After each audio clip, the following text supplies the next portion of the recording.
Okay. Let's call this meeting to order. May I have a motion to approve the agenda for tonight's meeting? So moved. Second. I'll second then. I have no idea who the second was. That's Charles. Ross, thank you. Any discussion? Commissioner Matusek, Yes. Commissioner Bates, Yes. Commissioner Moritz, Yes. Commissioner Bennett, Yes. Commissioner Sinclair, Yes. Commissioner Knopf, Yes. Chair Newton. Yes. Move to consideration of the minutes from our last meeting, October 27th, 2022. Are there any amendments to the minutes? May I have a motion to approve the minutes? I move we approve the minutes. I heard Charles. Aaron, was that a second? Sure. Okay. I like that. We're not too formal here. I like it. Any discussion? Hey, Aaron, you might have two phones on. You've got a pretty heavy echo mic going. I don't know if you could hear that last time or not. All right. Well, I'm sitting at my desk. I thought I could have video, but for some reason that's not working either. So I will shut off the phone, but I might. Whatever you did is working. It's working now. Whatever All right, you. perfect. I might switch later, but this is good. Okay. All right. Jen, will you call the roll, please? Commissioner Bates, Yes. Commissioner Moritz, Yes. Commissioner Bennett, Yes. Commissioner Sinclair, Yes. Commissioner Knopf, Yes. Commissioner Matusek, Yes. Chair Newton. Yes. Tonight, we are going to have a slight format change. We're going to add a public comment section as our city council often does, to allow for public comment tonight. We have one person who'd like to, well, one that I know of that would like to make public comment. Please come forward, Jan. Jan Siebert Warman, P.O. Box 778, Sun Beach. I just wanted to report back to you folks. I offered last month to look into the bioswale possibility for the forest lawn situation, and also possibly other situations in the community, and especially that one. And I was very grateful to be able to get our director of the North Coast Watershed Association, Graham Clegg, to come yesterday and go with me to the site, and also to a site in the north end, which is at 7th and North Laurel.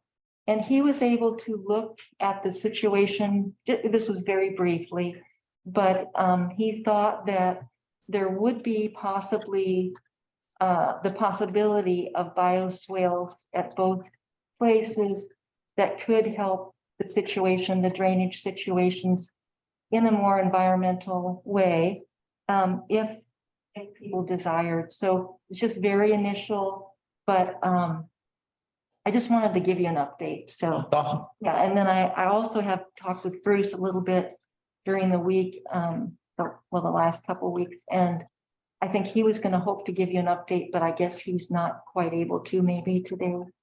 But anyway, I thought he was working on something as well. Okay, great. Thank you. Anyone else like to make public comment? Okay, we'll close the public comment section and we'll move to continuation of ZO 22-01. Will Rasmussen, on behalf of Haystack Rock LLC, requesting a text amendment to the Cannon Beach Municipal Code regarding notice requirements for applications and decisions. ZO 22-01. Will Rasmussen, on behalf of Haystack Rock LLC, requesting a text amendment to the Cannon Beach Municipal Code, Title 17 zoning, regarding notice and procedural requirements for citizens to receive electronic notifications of applications processed by the Community Development Department, administrative decisions, and expanded public notice for permits concerning hazard areas, environmentally sensitive lands, and new roads. The request will be reviewed against the criteria of the municipal code, section 17.86, amendment criteria. May we have Any additions to the staff report? Yeah, I'd just like to note that staff, as you guys requested, Planning Commission requested the last meeting was to work with Mr. Rasmussen. And so I had sent him something 2 weeks ago, framing that language from Marion, Poos and Aurora, using that framework, which were pretty similar, and putting that into a document which is in your materials. Mr. Rasmussen responded last week and also wanted to have a call. We discussed it. He has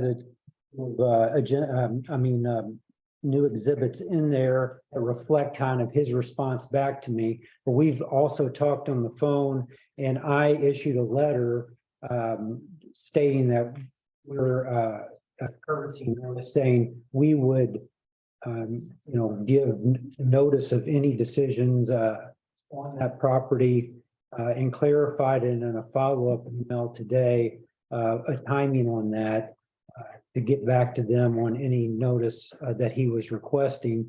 And I think Mr. Rasmussen wants to speak to that, and I think may have come to an agreement on that. Okay, great. Yeah, I got to pay attention to the dates on all these emails. Coming at you, and half of that was my fault as well. I had meant to get him that letter last week, and I somehow it didn't get sent, and so he just got it today as well. That wasn't a criticism, by the way. That was just me going, the timing of this can be important. Oh, Okay, any additional correspondence besides, do our commissioners, they were emailed what we're holding here? they should. Yeah, okay. Any additional correspondence besides what we were emailed and what we're? Just that, what I. Okay. We'll call for public testimony. The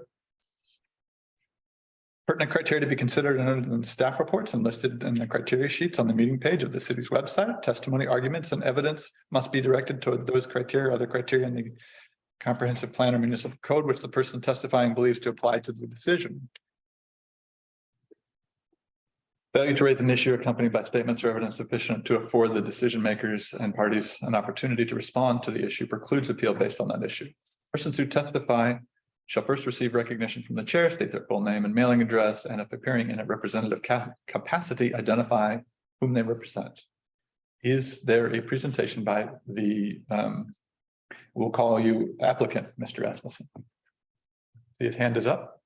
Yes, can you hear me over there? Loud and clear. Hi. Hi. So Will Rasmussen on behalf of Haystack Rock LLC, the applicant in this code change proposal.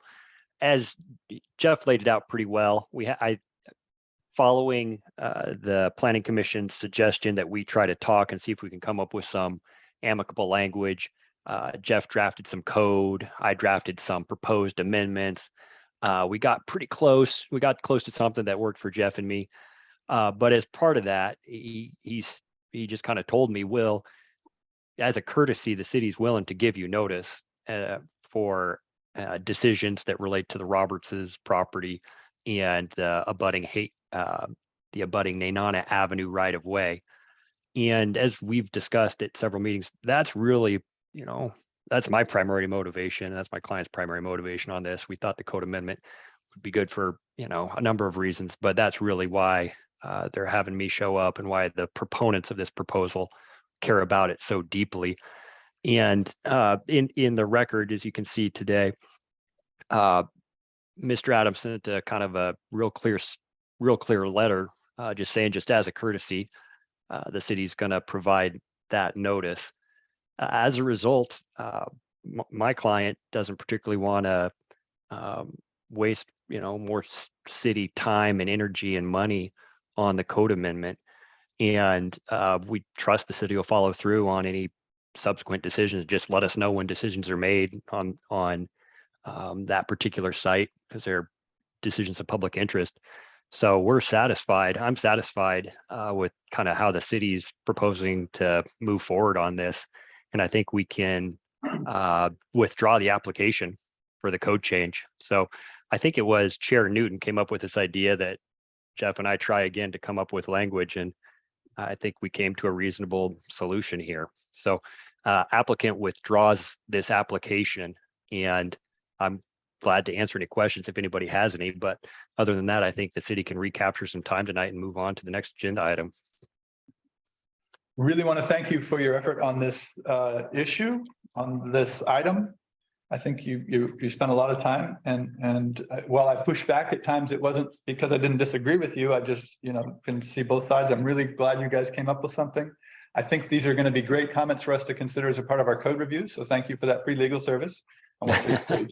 That's not fair to some people, but I am really glad you guys came up with a amicable solution. So we'll consider that application withdrawn. Thank you. Thank you much. Have a great Thanksgiving, everybody. Yeah, you as well. Can we take a break? I feel so I proud of just myself. want to clarify, so we're not going to make any changes present, As Will noted, not presently, but okay, this is just like and Clay said, I think it's a perfect example of how, we will to make these types of changes going forward through the. with the code, okay, perfect. Yeah, no, I have a question here, Mike. Hey, Jeff, would that solution be available to anybody who had a particular concern about a development going on in the community? You mean a courtesy notice? Well, yeah, a courtesy notice that, according to Mr. Rasmussen, at least he feels has some commitment behind it. Yeah, I think that we have that, I think, as I explained to Mr. Rasmussen, everything but a type 1 development permit or how we had drafted that or what's in your language is available now. It was available, just like I'd said, but because of the way that the alternative application for the Roberts House got in the day before, notice was required. That's the only reason he didn't get notice. He would have got notice from the development permit now. And so all but the type 1 development permit and possibly the right-of-way permit, and depending on how you read a language, but everything else is pretty much noticed. But yeah, I think if someone were to put in a request for that for one property, yeah, we would do that. Okay, good. Thank you, Jeff.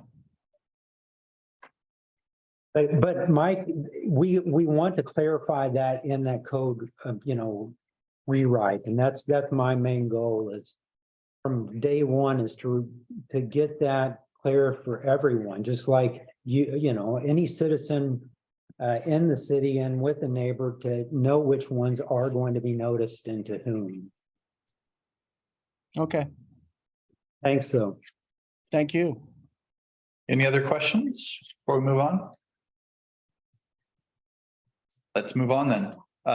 Next item is continuation of CD 22-01 and CU 22-03. David Renata request on behalf of David Spruce LLC for a 7-lot conditional use permit cluster development subdivision in the wetland overlay zone.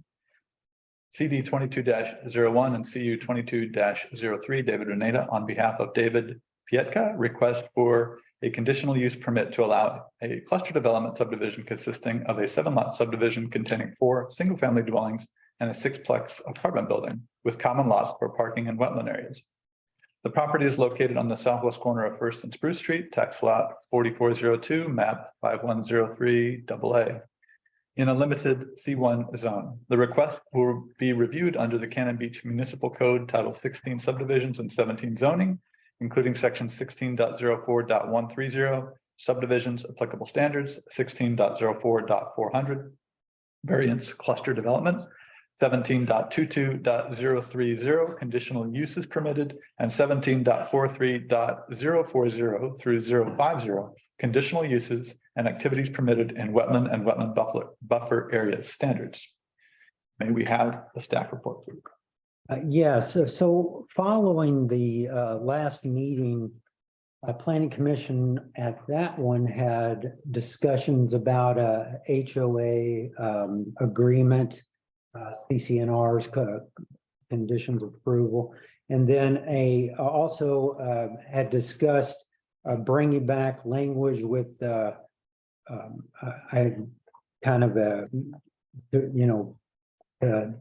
discourage, if you will, people getting out of doing affordable housing, some type of clause within within the agreements. And so spoke with Mr. Pieka, and Mr. Pieka has presented you with a letter. They did not want to enter new evidence, because if new evidence was entered, then we would have to renotice.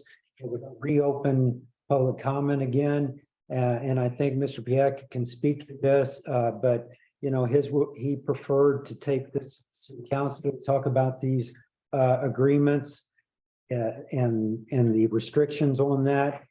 I would note from a staff perspective that every place I've worked, that these things were handled at the city council, and it does not preclude planning commission giving a recommendation of some sort, or even at that level, once the development agreement is at the city council level, giving their own testimony on whatever language comes out of that. So take that as what you will, but I think that the language or the case before you, for affordable housing and all that is something we haven't had, at least since I've been here. Did the CLARC prior to my being here. And this is our first attempt at affordable and workforce housing. I do think Mr. Pieka has shown that he wants to move in that direction. He's given us all of that. Everything would be conditioned upon approval of that. And whatever restrictive language, it's got to go through Ashley, city attorney, and Bill's recommendation on that as well. And so, I think that I recommend approval based upon those conditions. Can you walk us through so just for sake of conversation, let's say we said, okay, we're willing to move forward. Here's some conditions. What is the mechanism for this to be taken to city council? So they have got to, for the agreement, they would have to have HOA with CCNRs approved, and they would also have a development agreement approval for those. So the process would be, because unlike a lot of these where the planning commission says, okay, green light, off to the races they go, we're saying, okay, green light, but you still have to go to the city council. Condition approval. It's a conditioned approval, and that we would punt to city council. Right. I see. Those things. Okay. So they can't do the project unless they have those things in place. Got it. Okay. Any questions for Jeff before we get to, Yeah, I've got one. Jeff, when we met last time, I was one that brought up the concern about community agreement, but in his letters now, he's talking for a period of 10 to 20 years. Was I wrong on that? Or did they change that? So this is another one of those, I think, Charles, you're breaking up a little, so I don't know if, but I think yours was talking about the timing of the agreement. So that's another one of those things you can condition that, with how many years regardless of what they have, your recommendation is for this time frame, whether it's 30, perpetuity, whatever. That's so is that understandable, Charles? Yeah. I still have concerns about, I don't have a warm and fuzzy feeling about not seeing some sort of agreement. understood. Let's come back to that because I share that. Any other questions for Jeff about the staff report?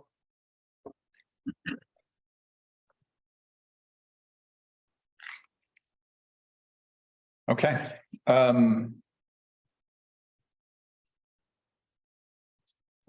We did close testimony, or last time, didn't we? So we're really just discussing, at this point, we're just discussing amongst ourselves.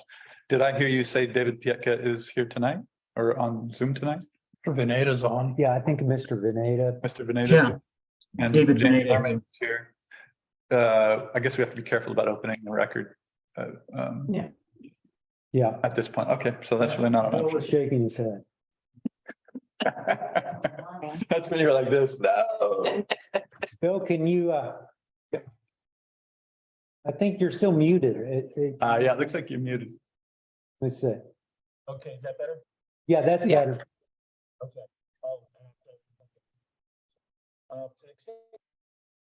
Uh-oh. We can't hear you, Bill. No, still. Huh. Can we take it on confidence that I think Bill would tell us not to open the record? Is that just what he was gonna say? Yes, yes. Yeah, so let's just, Hey, let's Mike, just, I like it. I can read sign language though too. Thank you, Bill. We can't Yeah. see Mike, but we can see Bill. Maybe you can speak. Will the two of you work with each other tonight? yeah, I can't see Bill either, but we're in sync. Nice.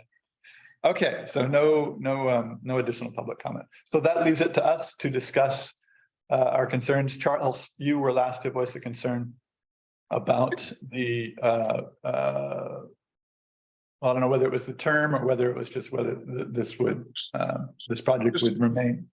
Yeah, but without seeing any version of a agreement, a development agreement, you know, having worked 40 years in the business world, my assumption is the moment that it becomes economically better for the developer to avoid the agreement, if there's any way he can, he will. That's just the way I feel. Yeah. Sure, I share that concern. I think we might be able to manage around that, but I'll let other members. I share that same concern and would like it to be to perpetuity. Have the agreement. For some reason, I think they do have to be limited in time. I'm not sure about that, though, Barb, but but you could say 99 years.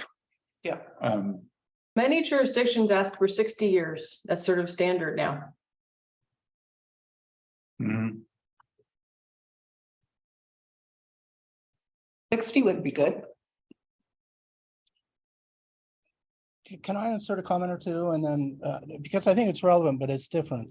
Again, I want to get back to, we got a limited commercial zone and we're trying to do approve a development that's suitable for residential high density R3.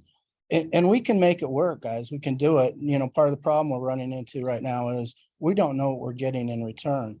I do want to point out some code provisions that are relevant here. For instance, even under the zoning provisions for a limited commercial C1 zone, those provisions say a private parking lot is prohibited in limited commercial zones. The parking proposal they've offered is probably not acceptable under our code. But to take it.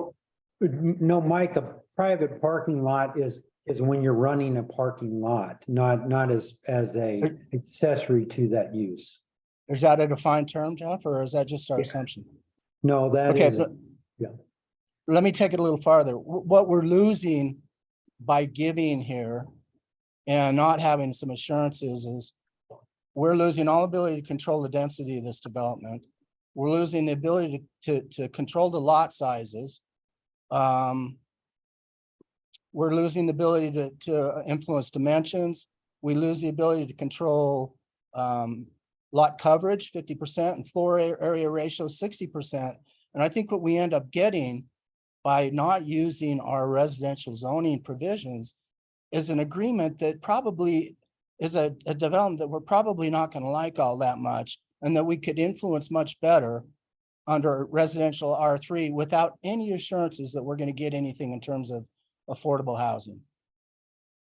So, I appreciate the position the city has taken. I mean, we could give a conditional approval.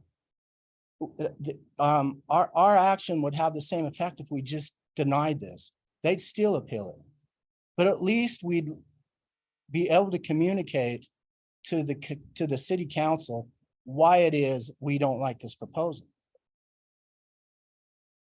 So Mike, my concern would be that if you rezone residential and it's just simply residential, at that point, we also don't have any control.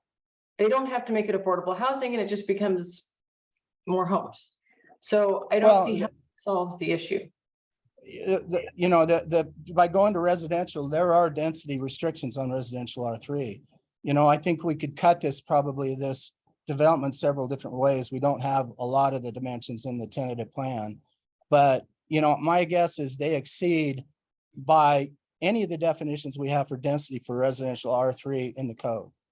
Yes, I think they do because we're hoping they will put in a sixplex that will Right, be but- affordable housing. But So that gives obviously, us, it's not going to happen in an R3. they can do, what do you mean? It is going to happen in R3? Because at that point, we can control the density and actually insist upon those affordable units as part of the deal. I don't think we can come in under Mr. Pietka and David Spruce LLC and change the zoning on them, especially when they're trying to develop. So, you know, at some point, I feel like we have a Wait a minute. balance here. But Between- you've got to accept the proposition right here, Clay, that they can actually do what they're doing under a limited commercial zone provisions. And it's not a slam dunk case. In fact, my guess is the case is better that they can't. Well, you know, one could also argue that a slam dunk case would maybe be an office building. So the idea, I think, as I view it, is trying to make it attractive to add affordable housing, keep a developer engaged in this process in exchange for something that the city wants, like affordable housing, and then offer something that helps pay the bill. If we don't have something, if we can't, if one of the intents of the cluster development is to allow development that helps meet a need in the city, is to help find a flexible way for developers to make something economically feasible, financially feasible, then we're missing an opportunity if we don't take it, because otherwise you can just go down the, you know, put up a pretty simple office or condo that looks exactly or similar to what's across the street there. So I think we could talk about what we're losing. I think that's important, but we could also talk about what we're gaining in terms of affordability. And I think you can gain the same thing, Clay, by putting them into a residential zone. I just don't know that you can do that. I don't think you can change the zone. I mean, this goes back to like measure 5, I think, or one of those measures we had back there where you Well, change the zone on here's- someone. Here's the problem, Clay. I don't think they can do what they're doing under a limited commercial zone. The only way they can accomplish what they want is under a residential zone. Well, they can, but they could also do it under a cluster development, which is what we've encouraged them to do. Well, We have encouraged it. let's go to the cluster development and read the terms then, right? And the terms say you can't, you can do a cluster development. You might be able to do it in a limited commercial zone. There's nowhere that says you can, there's nowhere that says you can't. But you've got to comply with the density requirements of the zone. We have a density, we have actually a couple of density requirements. One is for a permitted use, 50-50, commercial, residential. Other than that, they can build one residential unit, they can build one duplex, they can build one triplex, and if they want, we can do multifamily. So that, you know, if you look at the commercial zoning requirements, they can't do what they're doing under those. Yeah, but that's different. We're talking about a subset of the commercial division. That's that cluster development. And it's, you know, basically the cluster development allows us a lot more flexibility, including. Clusters of it only works as long as you're complying with the density requirements in the zone. I don't know if that's. And there are no density requirements in that. Well, zone. there is again, Jeff, there is for permitted use 50-50, or you can build That one. is for a multi-use. We've been through this before. Jeff, I disagree. That's all I'm going to tell you is I disagree, and Mike- I'm willing to have that debate with you. Right, and we have been through this before. I believe Bill weighed in last meeting, and if he's here, he can probably weigh in again. But Mike, what do you want to see happen? I would like to see this approved. I'd like to see us have a little bit control over the development of it, the density of it. We've expressed concerns about the proximity to the wetland, the trees and other things. You know, if I had my way, We do this under residential zone. We cut the number of houses from 4 to 3 to improve the density, and we'd move forward. Yeah, I share a similar view. I'd cut it to 2 if that was, that my wish is cut the homes for sale to 2, get as many more affordable units in there as we can, and write every condition to the city council, let them know how we feel, and ultimately it's the city council's decision here, though, from what I'm understanding. Right, we either reject it or approve it in some fashion. Now, let me add to that. If you go to what a tentative plan should include, we have very little of what's in that. And part of what a tentative plan should contain is any restrictive covenants that are applicable to the property. We don't have any. We have a promise to get them, that somebody will get them for us someday, but we don't have them. Well, yeah, we can, okay, so we can say no based on not having those, or again, trying to find a way to move this forward. We could say, okay, conditioned on getting more information put together here, you are approved, or, presenting it to city council. So that's why I was asking Jeff about the process. We can say that there's several pieces of our approval that are subject to city council's approval before the permits are final. And how is that memorialized? I think we've memorialized it in just our, Yeah, in your findings, recommendations. Charles has his hand up. Charles, go ahead. So what I'm hearing, and maybe I'm jumping to conclusions, but it looks like there are kind of 2 choices. Maybe there's more than 2 choices, but there's really 2 choices that we're talking about. One is we approve it, but with all these conditions suggested to the city council, or 2, we disapprove it and we say, here are the reasons we disapproved. And then I'd say there was one other suggested kind of subset of what you're just saying there, Charles, and that was what Aaron brought up, which is, and Mike had brought up in a slightly different way, which is, and we'd have to talk about this some more, but which is, instead of having 3 houses, we had, or 4, whatever the number of houses is, I'm got so many numbers in my head. We cut the number of houses and maybe we add more units in place. I'll look to Bill in terms of whether that's wise on our part. He didn't come and say, I want a duplex here. He said, I want a house. I don't know if we can come back and say, we want to, put a duplex there. It's a very different.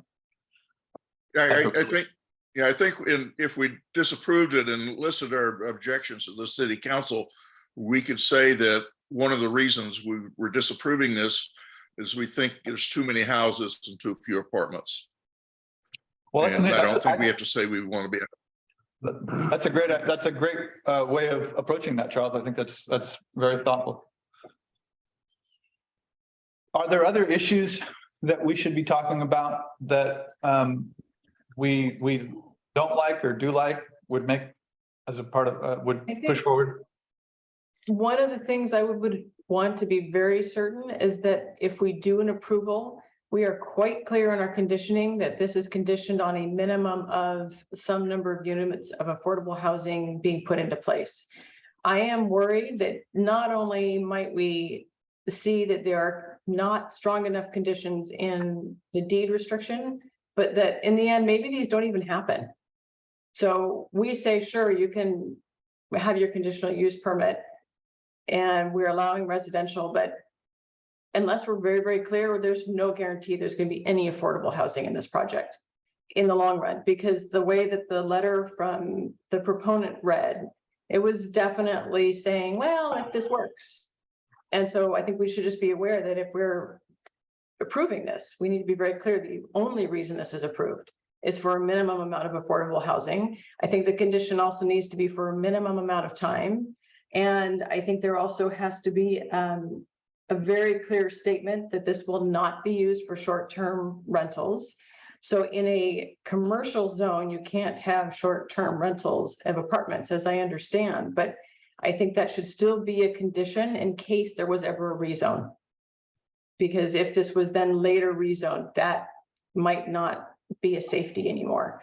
And then finally, I think if there is going to be an approval, we should state, I don't know if we can make this a condition, but maybe just part of our findings, something about needing to be sure there are, I don't want to call it penalties, but there is enough strength to the deed restriction that if either taxes are waived or if city funds are put in, that there will be a repayment requirement that is more than simply repaying just the single cost of either waived taxes or funds put in. It needs to be double or treble in order to make it strong enough that it is not going to be something that the proponent later just backs out of. You know, it's an interesting point on the fees. I've forgotten what we were looking at, but it was 20 years after it was originally ruled on, and you look at the fees in 1987, and then you take them, say triple, and all of a sudden it's like, well, we can do that, especially, you know, with inflation, what it is. So I agree with you. We do need to have penalties that are really stiff. We might tie them to some percentage of value to keep the index with inflation. Also, and I was thinking about this. Not in this last real estate cycle, but in the one prior, one of the reasons a lot of apartments were taken out of affordability is they were condominiumized. So I think if we had a deed restriction that said these units shall never be condominiumized, that would be one way of putting aside the penalties and just protecting the housing, because at some level, you know, that's what, you know, the market will offer some naturally affordable housing as long as there's still apartments, not condominiums. Bill, can you speak? I don't see, we still can't hear you, Bill. Can you call in, Bill? I think Bill's gonna call in. I think Oregon's condo language is what Bill's gonna speak to here. I'm not a expert on Oregon's condo language. Not something I've dealt with. You know, the funny thing is about those cluster development provisions is they are, I think, cluster developments themselves are prohibited from short-term rentals.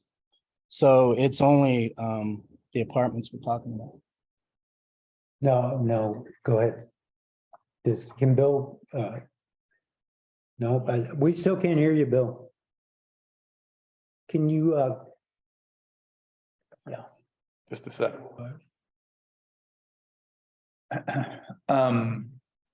Okay, so what I wrote down in terms of concerns, a minimum number of housing, a minimum time for the affordable condition, no short-term rentals, no condominiums, and making sure that the penalties are strong enough.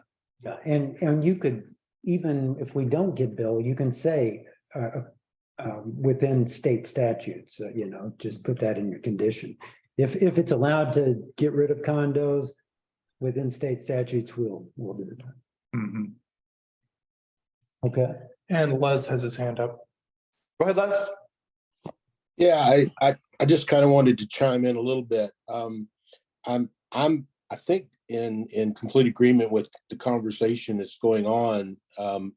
If we choose to agree to go with an approval, we need to be very specific on our conditions, much like what Mickey was saying. I don't know what the right number is. I heard 60 years kind of time frame. Ultimately, there's a math that gets involved, and I'm not able to do that personally, but I do think there has to be something in there with really stiff penalties for breaking that, more than just paying back a nominal amount of money. Anyway, as far as changing the proposal that's on the table, I don't really believe we have that ability as a commission to tell the applicant, well, we'd rather see 2 houses and more apartments. I mean, ideally, we'd like to see no houses at all apartments, I would think. I think that's ultimately a city council decision when they make that final decision on whether they're satisfied that we're doing the right thing for the city. No, but I do think we need to be very specific. On that last point though, Les, I want to be clear, we do have the ability to enforce density restrictions.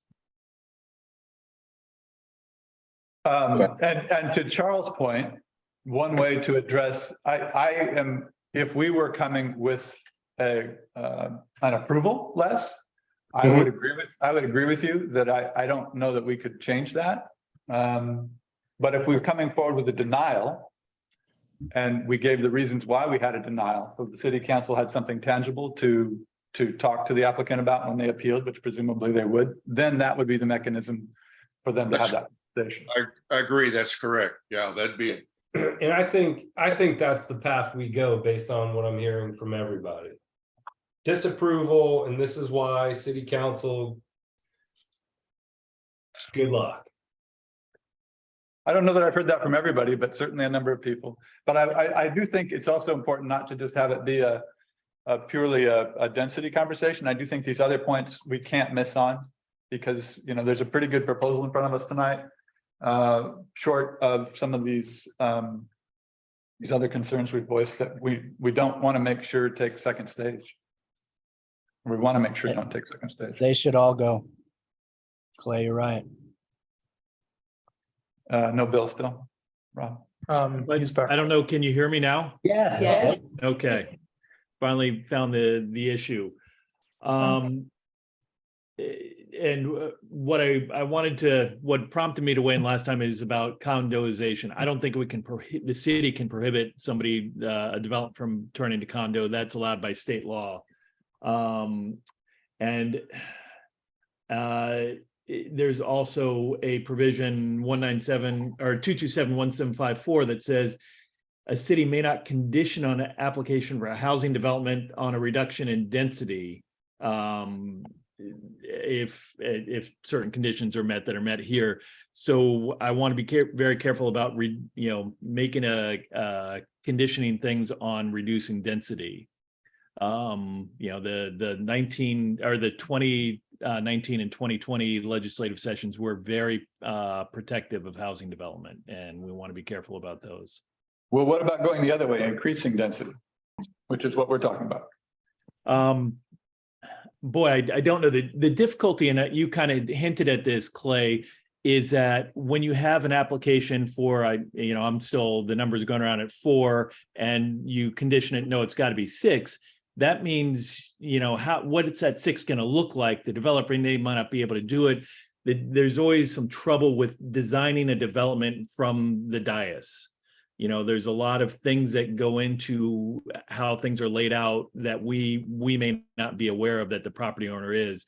An easy way to think it is you have an application in front of you. If you can nibble around the edges, we want the sidewalk to be 5 feet instead of 4 feet, maybe. But saying we want, a third as much housing as you have in there, you're really starting to cross over a line that is difficult. But Bill, if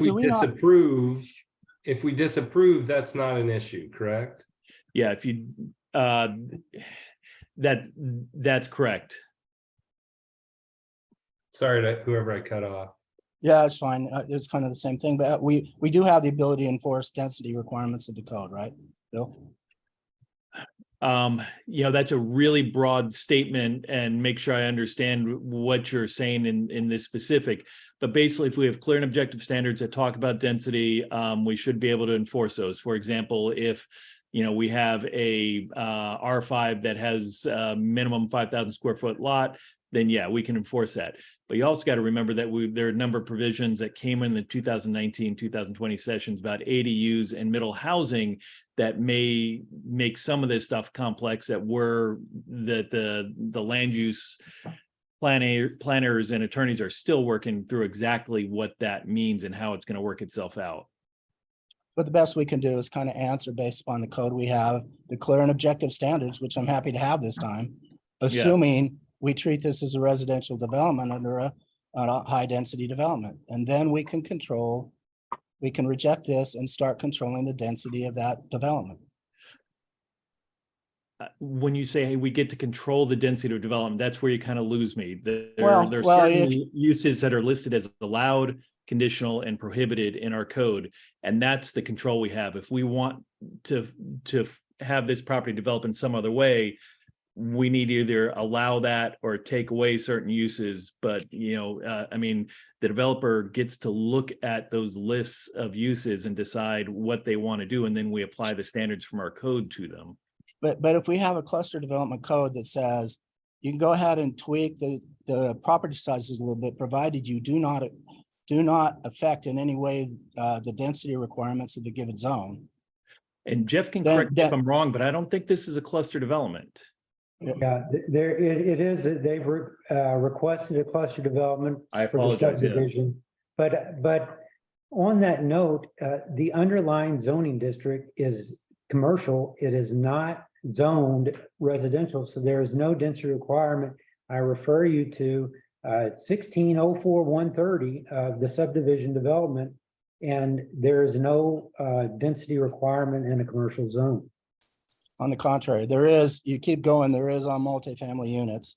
But what I would say, In the R3 and RM zones, Mike, read the language, A2. I've spent the whole day reading the language. You know, I'm pretty clear on what the language says. You know, I think there's a lot of ambiguity in our code. Density is required at least 3 different ways, is defined at least 3 different ways. You know, I think the biggest ambiguity, though, is the assumption that we could put a full residential development in a limited commercial zone and ignore the intent and the language of those limited commercial zoning requirements. So if you look at 1722-030, where is that? K, a multifamily is an allowed conditional use in the zone. I mean, is a conditional use in the zone. Yeah, so That's what they've go ahead. applied under. Put one in. Go ahead. They want 4. Okay.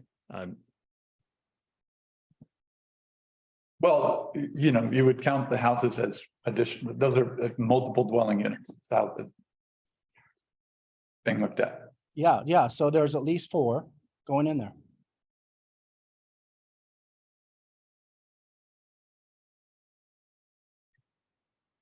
And they're asking for a cluster development, which allows them, like you said, Mike, that they're allowed to ask for, flexibility on lot dimensions. But not on, Sizes, dimensions, all of that. not on density. Because there is no underlying density.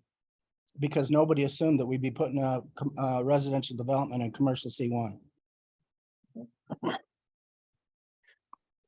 Well, just like Bill said, they did because they allowed multifamily there. One multi-family dwelling. No, it doesn't say just one multifamily. It does. It says multi-family dwelling.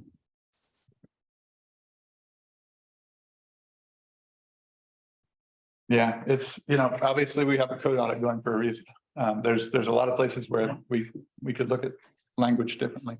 Now, let me add just one other point, and that is an interpretation of the code. There is a provision in our zoning requirements that says where you've got 2 code provisions, one less restrictive than the other, you go with the more restrictive provision. And there's also a provision in the code that says the planning commission gets to make that determination. Well, and we're here talking about it, aren't we? I'm just That's throwing what I'm this saying. out. Well, what does restrictive mean? I mean, we could really take this wide. Is restrictive putting more offices in a community that needs more housing? I mean, we could really Well, open it up. If one, for example, let's take density. If one provision says density for residential 3 is 15 dwelling units per acre, and the other says you measure density by property size, well, by dividing the property size into the lot size. And the minimum lot size is 5,000 square feet, then you've got a different provision that says 8 to 10 houses.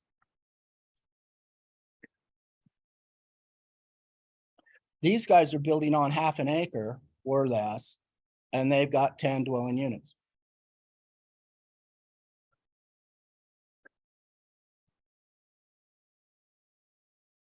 Some of the the one messiest development I saw was a planned unit development. It has me on my heels about any of this. The cluster development allows, in my opinion, the flexibility to do what we're talking about here tonight, or maybe something more. It does have risk with it, and it does require us looking at this differently than just purely what the base zone is. So the question, part of the question is, do we want to do that for what we're trying to achieve? I think we can achieve the same thing with a result that really meets the city's needs by making sure that we do this under a residential zoning, as under a residential zoning area, as opposed to a commercial one. I think what happens when you go down that path, though, is you lose the ability to shape what is ultimately developed. We're in a conversation right now, if you will, not you and me, but in the scope of this development. We have a developer willing to have a conversation with us about what's put there. If we come in and try to box them in to what they can do, we're going to get pushback and we're not going to see what we want. I think it'd be very hard for us to say you can't put an office building in there. It'd be very hard for us to say you can't put a retail building in there right now. You know what? I think it's highly unlikely that they would do either one. At some point, at some point, there's a cost analysis that's happening. And someone has to make a decision. Do I continue going down this path to be creative with the city, or do I just put up something I know I can come out profitably on? Yeah, well, And I would add, if we rezoned, I don't understand how we could make a condition of that there be affordable housing on that lot. So because we are talking about a conditional use permit, we can attach conditions to that conditional use permit. I'm concerned we can't force rezone. So we would have disapproved and the proponent would come back saying, okay, I would like to rezone this. At that point, I do not believe we have the ability, and Bill can correct me on this, to make a condition of that rezone some use of that land. I'd like to answer. Bill might have an answer, but they can't. Can I just let Bill answer? Because I think that he actually was about to speak. Okay, Yeah, I can't see any. Yeah, sorry. I have never seen a rezone where the use is limited to one particular zone. Could it be possible? Maybe, but boy, I think we'd get in a lot of trouble if we tried to rezone and limit it to affordable housing. I And think, I think it House, looks like spot zoning if we do that. yeah, I think House Bill, whatever the affordable housing language doesn't allow that. Yeah, Doesn't allow what? Please. place missed some- conditions on a rezone. Yeah, you can't put those conditions to make someone do entirely affordable housing. No, not on a rezone. Here's what happens. We rezone it. We ask them to come in with the application again. Because, it wasn't stated properly. It comes in with a new zone. They still want to put in, let's assume they're acting in good faith. 6 apartments and 4 homes in a cluster. At that point, they're exceeding the density requirements of the zone. We have the right to negotiate anything we want in exchange for the variances we'll have to give them to proceed. Mike, they may just choose to put in some vacation homes and be done. They could Well, put in $4 million homes in their R3, sell them, and that's it. Why wouldn't they do that, Mike?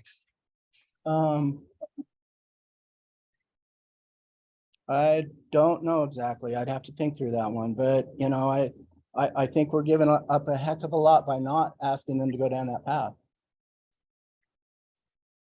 I Just my gut. disagree. Just my gut, Mickey. So,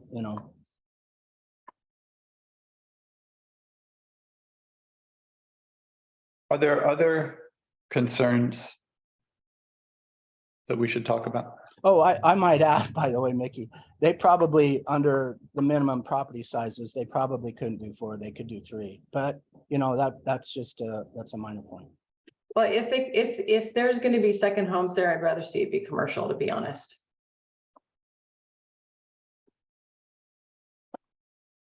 You mean commercial and proceed with this plan as is? Right, yeah. Let's consider one other angle and then we can move forward. We had a long conversation last week about trust, and I think it went a long way toward improving conversations in this meeting.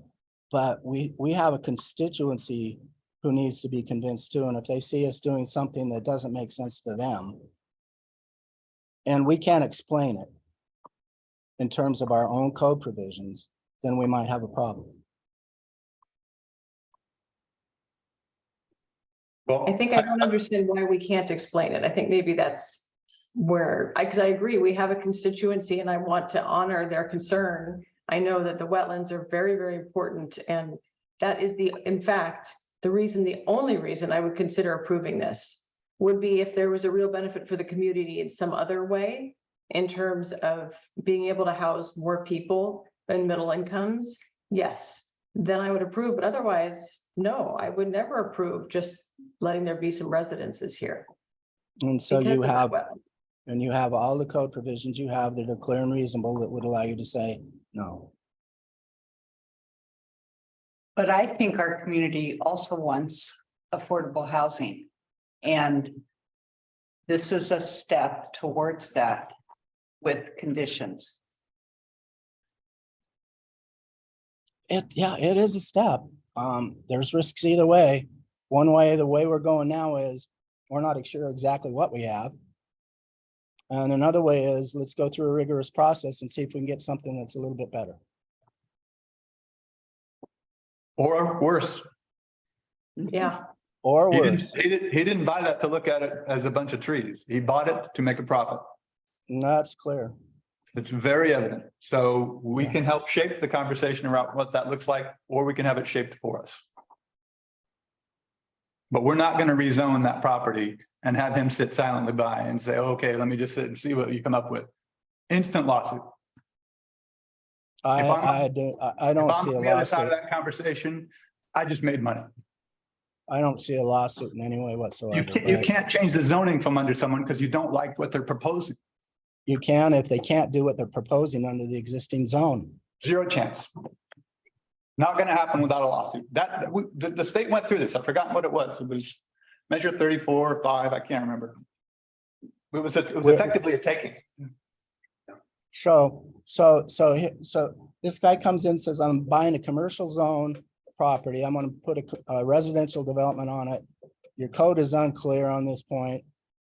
I'd say unclear, probably clear that I can't do it, but you know, if you try to change this to residential, so we can build a residential development on it, I'm gonna sue you. As I recall, he didn't come to us with 6 residential units. So I recall this was a very different proposal when it started. It was 4 and 5, I think, 4 apartments and 5 houses, Yeah. perhaps more. So if we come back and we say, no, this is rejected and we're gonna rezone your land, yeah, we're gonna get sued. No, I'm not gonna tell them that. I'm gonna say, come in for an application to rezone your land. Well, you're not gonna Rezoning it. use the words, you're not gonna use those words, but that's what you've told them. That's effectively what you've told them. And I would say too, you can't do what you want under in that zone, under our existing code. The only way you can do it is go this way. Well, then you leave the whole rezone out of it and it's another conversation. But if you just want to say, no, you can't do it, that's another conversation. Then, he can do what he wants on the land under the code, under the commercial zone, fine. We can't come in and say, we want our cake and ice cream too, which is effectively what you're saying when you come in and say, No, we're going to no. rezone this so we can get this to where we want it. Actually, if you want the condition that I would write, it is, the reason we're rejecting this is the development cannot be approved as in a commercial C1 zone under our code. That's it. I still think that what we lose, Mike, is any ability to place conditions on the approval of this application. And the city council loses that too. Because if he rezones, he will decide to stick within the zoning. He will build only homes to sell to people who have lots and lots of money. And there's no way to place conditions once that rezone has happened. So there is absolutely no leverage whatsoever if he rezones and he just moves forward as a R3. And then he has to go for a subdivision, Mickey. And we have to go through. Not necessarily. He might say, hey, I could build 2 beautiful, huge second homes for $2 million each here. Okay, then he could partition it. He'd still have But to he come doesn't see us. have to. He doesn't have to. It's one lot. You have to. Why couldn't he do a multi-family dwelling? Yeah, Then that's what he's proposing right now. Yeah. But we get affordable housing out of it. Listen, I'm not going to belabor it, guys. I'm just giving you an option. In the end of the day, my opinion is that our best approach is to reject this and let the city council, in their wisdom, reverse this if they want. Well, if you're gonna reject it, you know, I could get behind that, but I'd have to give them some reasons I felt good about. And I don't feel good about the concept of rezoning a property. If it was because we don't have enough information, if we don't have the sort of information that makes this something that we can understand and feel confident, that's one thing. I would say in first condition, the development is not permitted under the terms of our commercial C1 zoning rules. I could Second. not get behind that condition. I wouldn't feel I'm good. just not convinced. You disagree with it, Mickey, or you just don't like the condition? I disagree with the condition. I do Yeah. not think it is our place to be saying what is allowed in this zone, because I am not convinced that he can't do this in the C1 zone with a conditional use permit for the cluster development. I am totally behind providing some really strong reasons for denial. That just wouldn't be one of them. Okay, all right. Well, let's talk about them. I would add though, Jeff, yes, they have provided inadequate information. Right, they are not, at this point, they are not willing to commit to a long enough term for a deed restriction to retain affordable housing. We would need a condition that this will be a minimum of 6 units of affordable housing in the final development. We would need a condition that ensures that the proponent cannot back out of the deed restriction without penalties. We could even put in numbers, Clay, you suggested, as a % of the value going forward of the property. It could be treble the amount of tax breaks and city funds provided, because this is a lost opportunity. Any money that the city doesn't take in as tax, or any affordable housing funds that the city actually contributes to this project, are lost opportunities over time. So there has to be, the city has to make back more than just what's been put in to start with. So those would be some initial reasons why we reject, that hopefully would allow the city council to shape a response. And I think overall, I don't think it hurts to say we were concerned that the proponent wasn't willing to discuss more detail regarding these matters. I missed something you said, Mickey. Did you, I couldn't tell whether it was 16 or 60. Just, I was only talking about the units. And what was the number?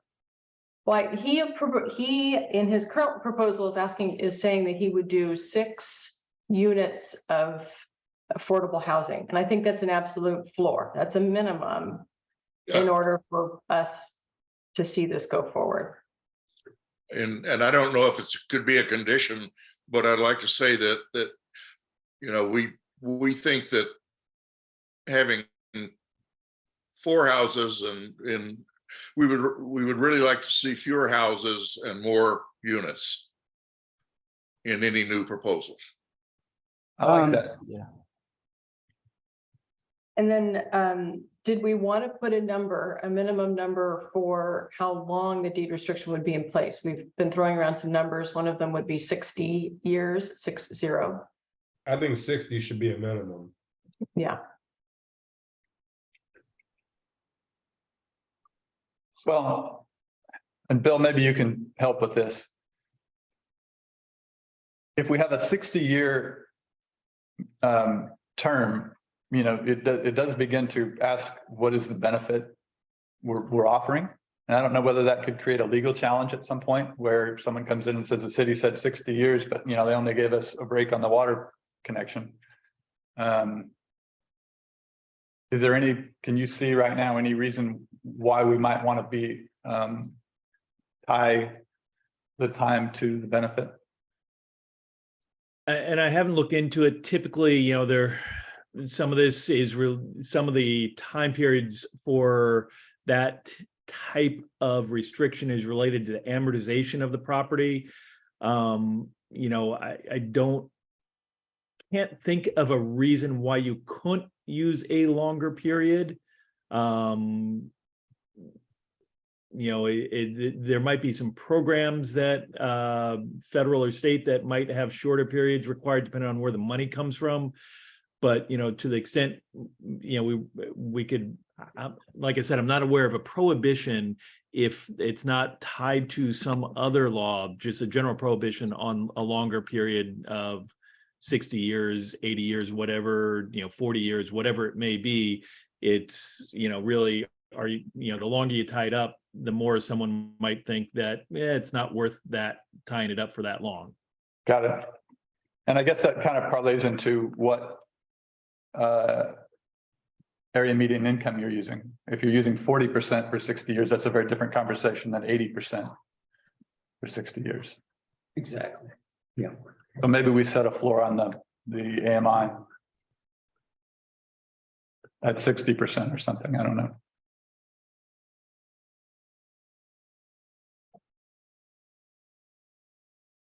Does that make sense? What I just said to people? Or maybe I could explain it some more. Some of them. Yeah, explain it, would you?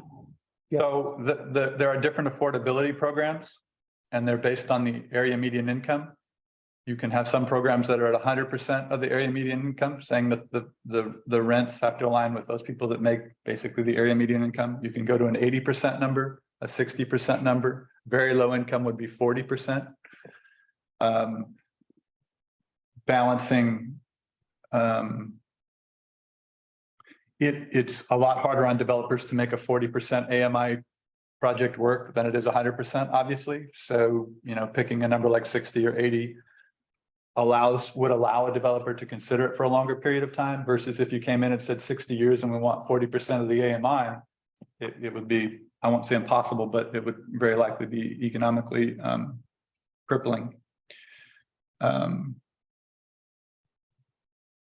I think that's a good idea. Good idea. Let's add it. I mean, you set the floor.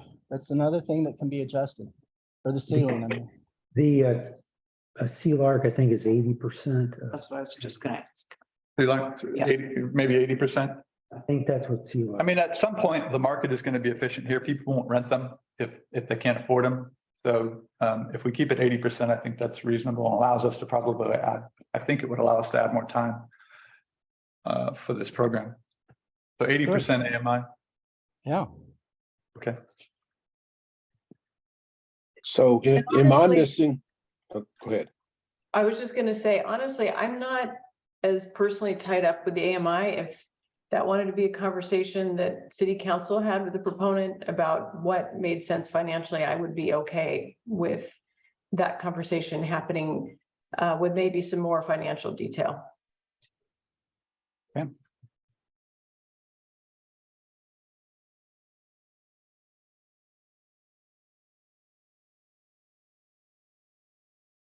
Anybody else? So I'm sorry, Mickey, that when you said AMI, what specifically are you talking about? The conditions attached to the development, the 60 years, for example? I'm just trying to follow what you said. Oh, I just meant, and when we're talking about our motion and what we are going to say we want to see, I don't feel as though I have a strong opinion about what AMI ceiling there should be on who can rent from there, because I think that there is such a need Okay. for affordable housing that if that, the duration of time that it is dedicated to affordable housing is more important to me than what that floor looks like. So I am fine with seeing some negotiation between city council and proponent over what exactly the AMI cutoff is going to be. I'm just saying, for me personally, I think there is such a need for middle housing that I don't have this strong sense it needs to be a particular number. Duration matters more. But you wouldn't Okay, object if we put in 80%, right?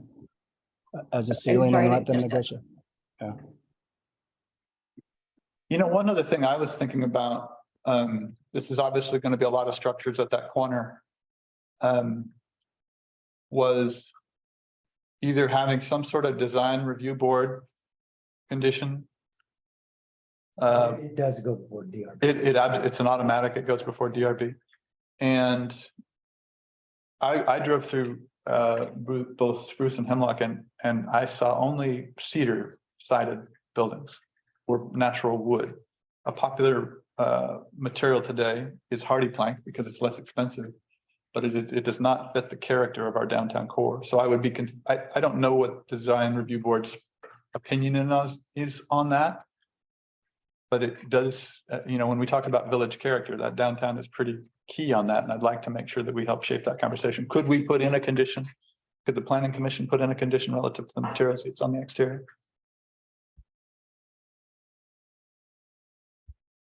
I think, Typically you have a condition, you've got to relate it back to a criteria that it relates to.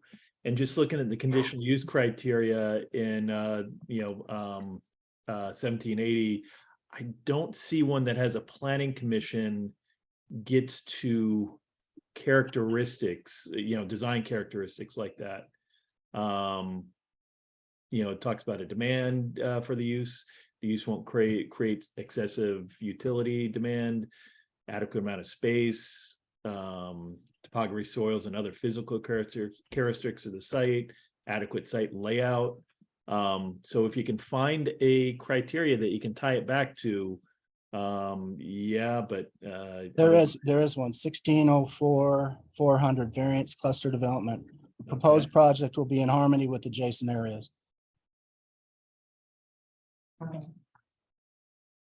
But maybe we could say something like the proposed development shall be in harmony with adjacent areas and is subject to design review boards. And we just memorialize what's already there automatically, but I would just, for your comfort, they just DRB just denied an application because it was not in shingles downtown corridor. And okay. we're wanting to do a different alternative siding. So Good. we are cognizant of that. But it doesn't hurt to put the condition in, Clay. Okay, well, we can. Charles. Yeah, I have a question. So if we deny this with our recommendations and reasons why, isn't one possibility that the city council will say, well, you need to resubmit a new application and it'll come right back through us? They can remand it back to you. Okay. So I'm not sure the city council is going to want to do all these negotiations, but I'm saying we might well see this again. Well, hopefully if we see it again, the proponent is convinced he actually has to provide some details to us. Right, Because I think at this point he feels he doesn't owe us that.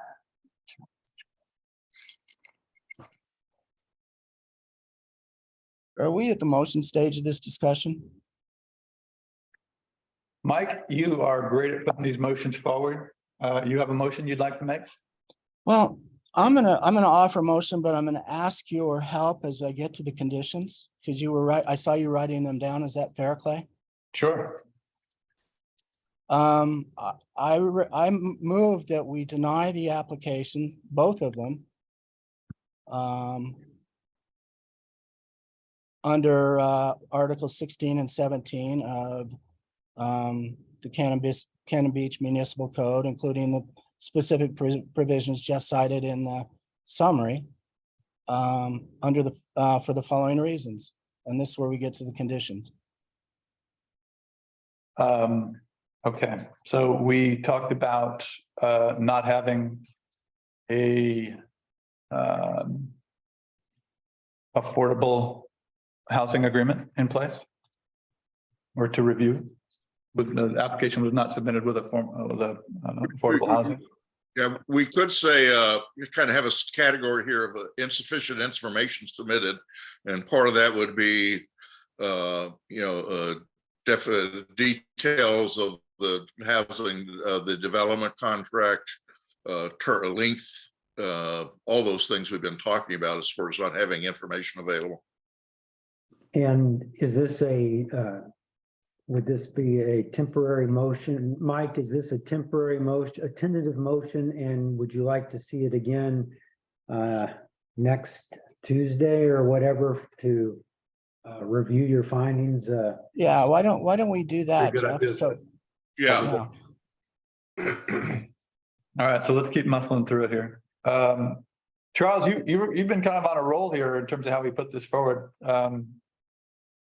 You want to keep going? You want me to jump in and maybe we tag team on it in terms of concerns that have been voiced here tonight?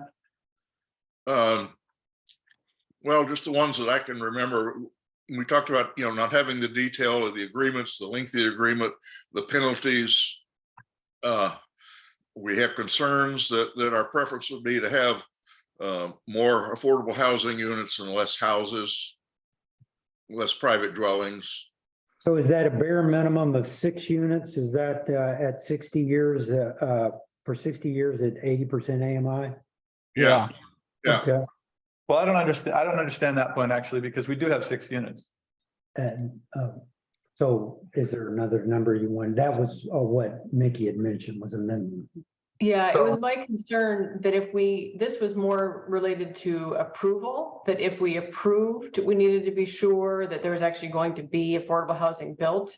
So I guess one way to put that to the city council would be that we didn't have adequate assurance that the proposed affordable housing would actually be built.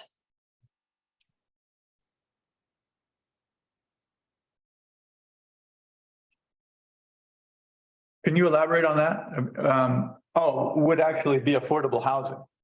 Yes. Okay, all right.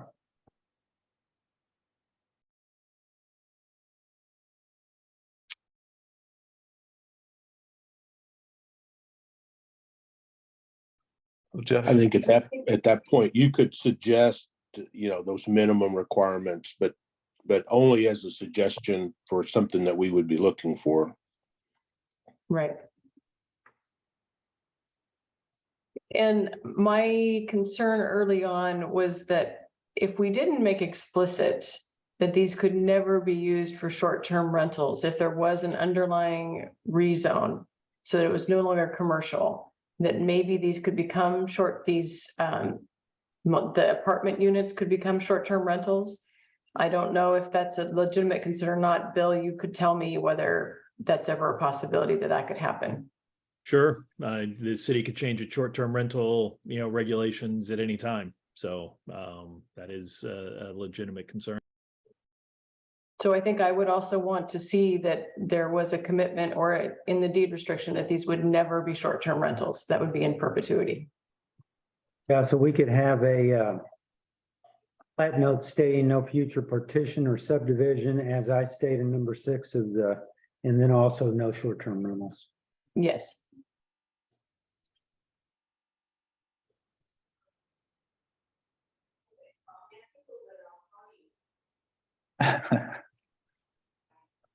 I'm not the best note taker here.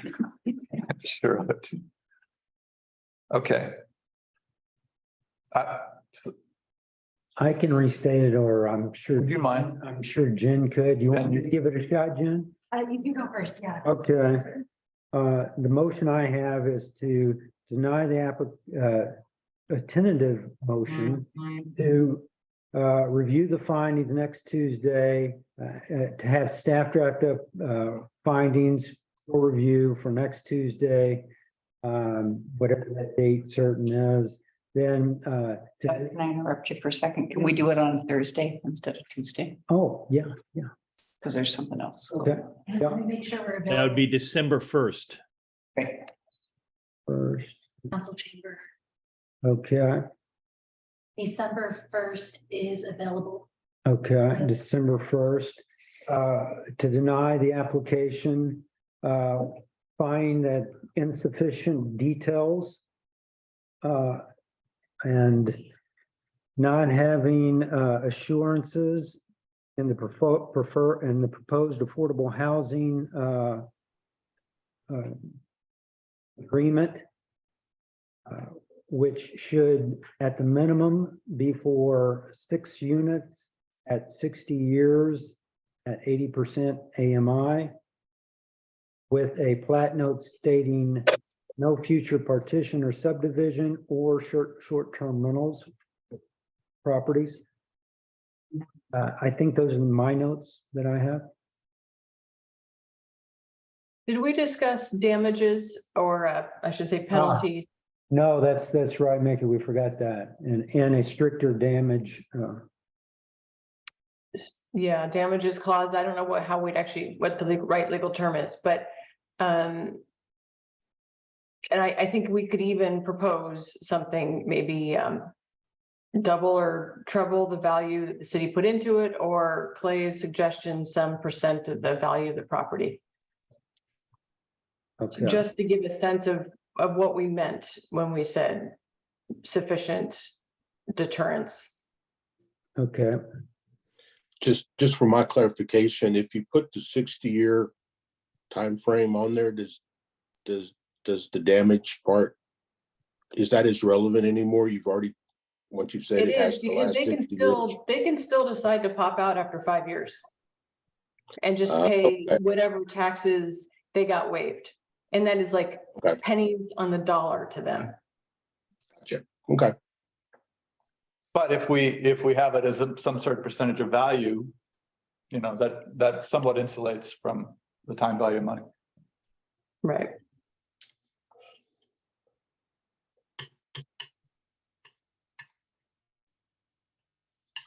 Anything else? That's all that I had noted. Do we need to read it again, or are we satisfied that we have that in such a, Did you get it, Jen? I got the bulk of it. I need to clean up my language, but do you want me to read it? yeah, let's do that one more It is time. a little, I missed a word here or there. The tentative motion. This for staff to draft the findings for review at the December 1st meeting, I'm assuming 6 o'clock, right? Okay. Deny the application finding that insufficient details, not having assurances for proposed affordable housing agreement, which should be at the minimum for 6 units at 60 years at 80% AMI, with a plat note of no future partition, subdivision, or short-term rental, stricter damages such as double or triple the value the city put in, or an X percentage of the value of the property Well, yeah, as a deterrence as a deterrence. for default, yeah. I think we should take out the double or triple. It's just, if it's 60 years, that will be peanuts and. Yeah. And, Okay, But keep in the percent. but keep in the percentage. okay. And Mike made the motion. Mike made the motion. Okay, Do we have a second? I'll second. Then will you call the roll?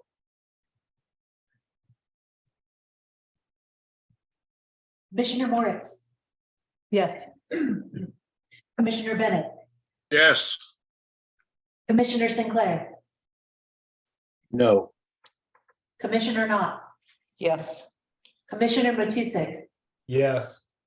Commissioner Bates, Yes, Chair Newton. Yes. Request is denied.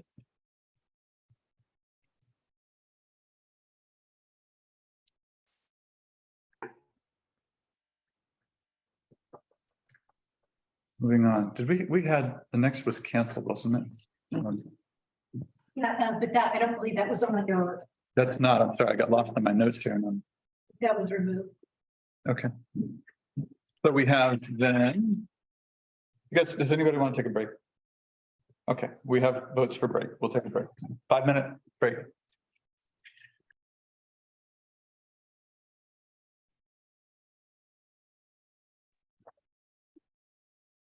Okay, we'll continue the meeting. Our next item is a quasi judicial hearing regarding public hearing in consideration of SR 22-03 Beach Construction on behalf of Eric and Rachel Purdy. Application to allow a setback reduction to reduce the front yard setback. Side yard setback, okay? Beach Construction on behalf of Eric and Rachel Purdy, application to allow a setback reduction to reduce the front yard setback from the required 15 feet to 9 feet 10 inches. And the side yard setback from the required 15 feet for a corner lot to 11 feet in order to reduce the number of trees that would need to be removed in conjunction with the construction of a new single-family dwelling. The property is located at the corner of Ross Lane and Spruce Street, tax lot 10,200, map 510 30 DA, and in a residential medium density R2 zone. The request will be reviewed against the municipal code, section 617.645.010 setback reduction provision established.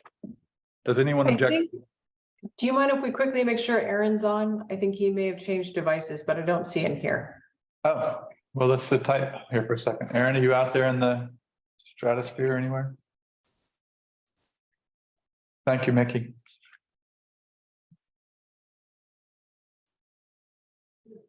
There he is. All right, All right, I'm here. I'm here now. Thanks, Mickey. you missed some riveting comments. I heard it all and I could see it all. I just couldn't Okay, talk. then I won't make you listen to it again. I don't want to read it again. Does anyone object to the jurisdiction of the planning commission to hear this matter at this time? Does any commission member believe he or she has a conflict of interest or personal bias? Has any commission member had any ex parte contacts or made a site visit? Site visit. Site visit? May we have the staff report, please? Yes, the applicant, Beach Construction, on behalf of property owners Eric and Rachel Purdy, request a setback reduction on the east and south sides of tax lot 10200 located at the corner of Ross Lane and Spruce. The purpose of the setback reduction is to minimize the number of trees that would need to be removed in conjunction with the construction of a new proposed single-family dwelling on the currently undeveloped lot. On October 7th of this year, the city of Cannon Beach denied a tree removal permit application on the recommendation of the city arborist, who suggested that the site plan be revised with an emphasis on tree protection. And I'm going to bring up the current proposed site plan as I go through the applicable criteria.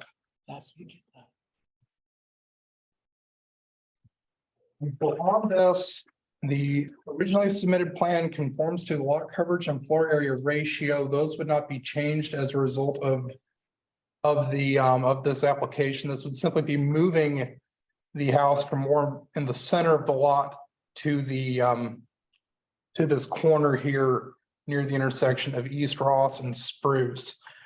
There would be no impacts on ocean or mountain views or access to solar for this property or adjoining property owners.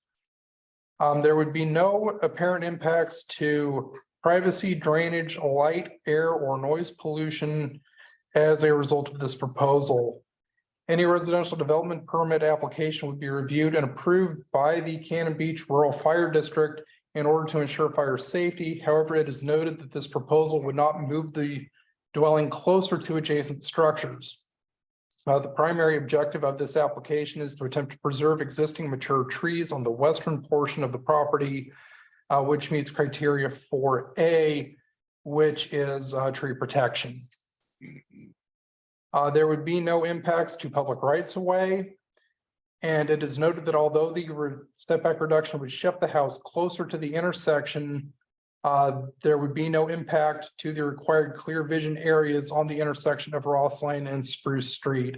And there would also be no public trails that would be impacted by this proposal.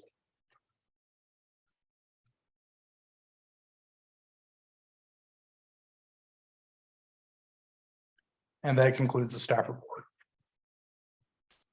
Is the city arborist with us tonight? No, he is not.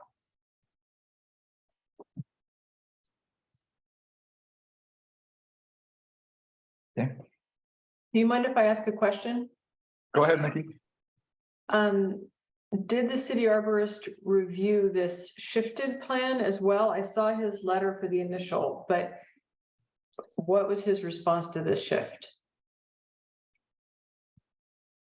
I do not know if he has reviewed this or not. I know that my understanding is this was developed in consultation with the original arborist, who was working with the applicant. So I do know that there was a lot of conversation between the original arborist and the city arborist that led to this configuration. What's tough about what we have here is it's tough to know what tree we're saving, or trees. Yeah, and I have a question. How many, they were going to remove 11 trees under the proposal. How many trees would they have to remove under the new proposal? Maybe we'll come back to that, Charles. I guess I shouldn't have gone down that rabbit hole, but let's come back to that for sure. I think it's a great question. Yeah. Any additional correspondence? No, there's not. Okay. We'll call for public testimony. The pertinent criteria to be considered are noted in the city staff reports and listed on criteria sheets on the meeting page of the city's website. Testimony, arguments, and evidence must be directed toward those criteria or other criteria in the comprehensive plan or municipal code, which the person testifying believes to apply to the decision. Failure to raise an issue accompanied by statements or evidence sufficient to afford the decision maker and parties an opportunity to respond to the issue precludes appeal based on that issue. Prior to the conclusion of the initial evidentiary hearing, any participant may request an opportunity to present additional testimony, arguments, or evidence regarding the application. The Planning Commission shall grant such request by continuing the public hearing or leaving the record open for additional written testimony, arguments, or evidence. Persons who testify shall first receive recognition from the chair, state their full name and mailing address, and if appearing in a representative capacity, identify whom they represent. Is there a presentation by the applicant? We are joined by Mr. Purdy. Okay, let's see.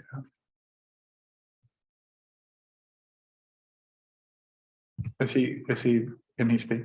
Oh, yeah, he's unmuted.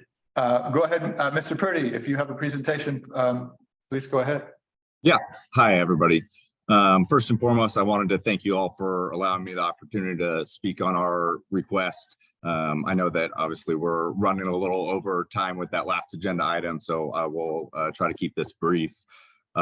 In working with Jeff Adams to come up with our options, he put forward several that would be that he thought might be approved based on the challenges of the lot site.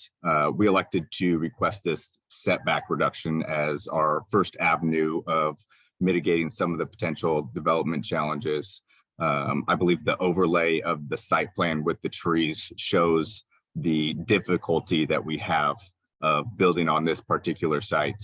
And in talking with several builders, including John from Coaster Construction, who actually lives right across the street, they find it difficult to build on this property without removing most or all of the trees, as any trees remaining would be a hazard down the road in winter storms. That being said, we are working with an arborist, Joe Balden, who I believe is on the call here and might be able to help answer any more technical questions to come up with a tree root protection plan. It was mentioned, what trees would be saved through this setback, and I think it's hard to tell on this plan here that's on the screen, but I think the large issue that the city arborist brought up were the trees on the adjoining west property.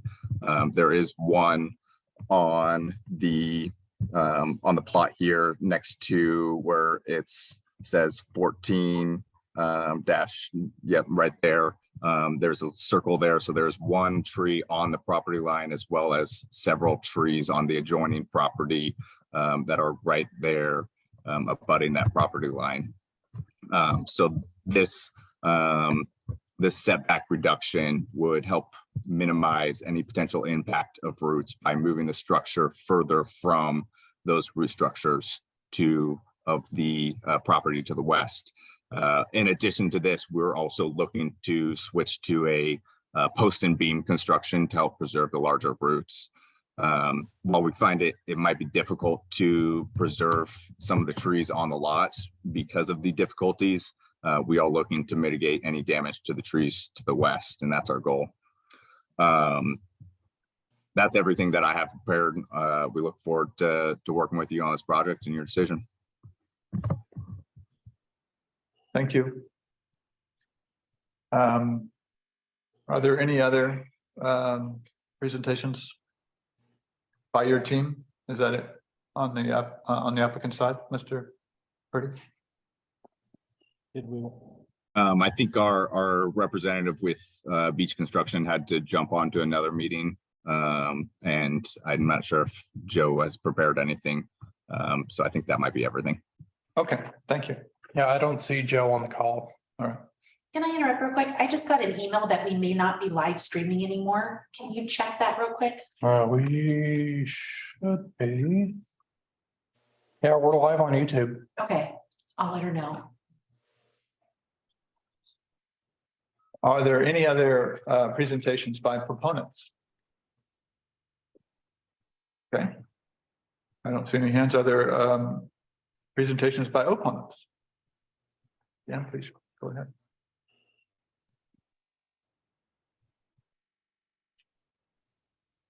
Jan Siebert Warmond and my husband Wes Warmond, P.O. Box 778, Cannon Beach. Dear Cannon Beach Planning Commissioners, regarding the tree removal permit request for the removal of 11 trees from the Purdy's property at the corner of Spruce Street and Ross Lane, we support our city arborist's denial. We ask you now, has our city arborist's recommendation to the Purdy's to quote, go back to the drawing board with an emphasis on tree preservation and root protection, end quote, been followed here with this setback reduction request? We think not. It does not go far enough. How many of the 11 trees would actually be saved by granting this setback reduction request?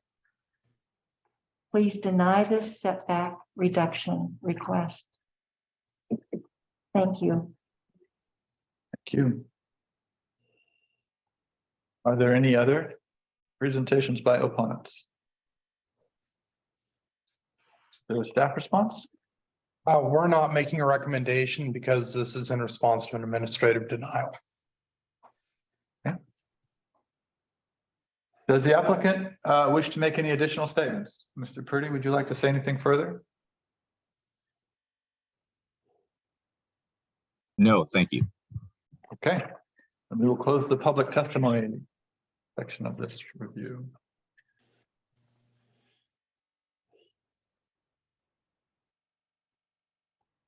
Charles, I think you had a great question. I believe the applicant.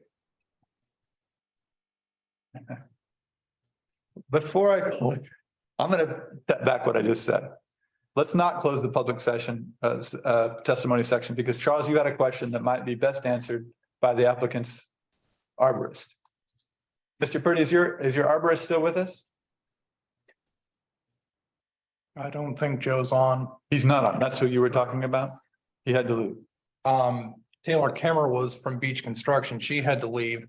I don't think Mr. Baldwin's been on the call. Yeah, they both had to leave. Okay. Okay, so then now we will close the public testimony section and go to our discussion. Charles, I like your question. I'm not sure we'll get an answer to that tonight, but good question. Yeah, I guess I would say unless, you know, it showed it went from 11 trees to 7 trees but if it goes from 11 trees to 10 trees, I probably wouldn't think it's worth it and I would vote against it. So not knowing, I don't feel like I can vote for it. I would like a response from our city arborist on the new plan before I consider any. That seems prudent. setbacks. That seems prudent. Any other commentary, thoughts? We just have to say, those are some beautiful, beautiful trees. Yeah. Really beautiful. So would you like to continue this upon more comment from? We could do that. We can continue this until we have. May I ask one question before we continue? I agree we should continue. Sorry. What other measures and we won't get them now, but when we continue, I would like to know, you know, what that was the discussion with you, Jeff, on measures to reduce the tree the damage to the trees, the tree mortality there? So you discussed a number of options, correct? What I do, Mike, is when they come in and they, have a situation like this, I give them their, you can try for setback reduction, you could try for a hardship variance, I give them their, what their scenarios are and which directions they can go using our code. And then, as Robert stated, our arborist also speaks with their arborist on a situation like this. And so they have discussions on, what are techniques and how to save it, changing the foundation and setback reduction and all those. So, I can see where you might want it. Jeff Gearhart's our arborist weigh in on this new proposal. But also I was wondering, if we're going to grant a variance in this case, if we choose to do that, would we want more to know a little bit more about the other tree mitigation measures they're going to undertake besides, the post holes and stuff like that? Would it be unfair to ask for that? I don't ask for anything more than is in the standard. That's they can ask for a setback reduction using the criteria that are listed, and that's what we ask for. But for us, Might be a For good us, conversation. Might be a good conversation for us to have with the arborist, with the city's arborist. Just correct. so we have a little better understanding of what's reasonable there from this perspective. I would like that. Good. Do we need a motion to continue? Yes, and just a motion, and then we'll have a date certain to next month. Okay, can we get a motion? I move to continue. Seconded. And what's that date, Jim? I am right. I think it's December 22nd, That sounds about right. 1 month away. All right.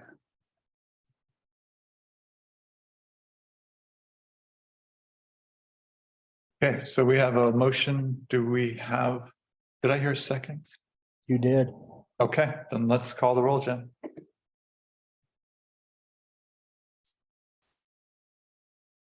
And yes, it is the 22nd.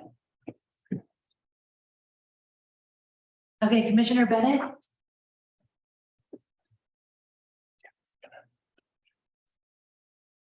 Commissioner Bennett? Yes. Commissioner Sinclair? Yes. Commissioner Knopf? Yes. Commissioner Matusek? Yes. Commissioner Bates? Yes. Commissioner Moritz? Yes. Chair Newton? Yes.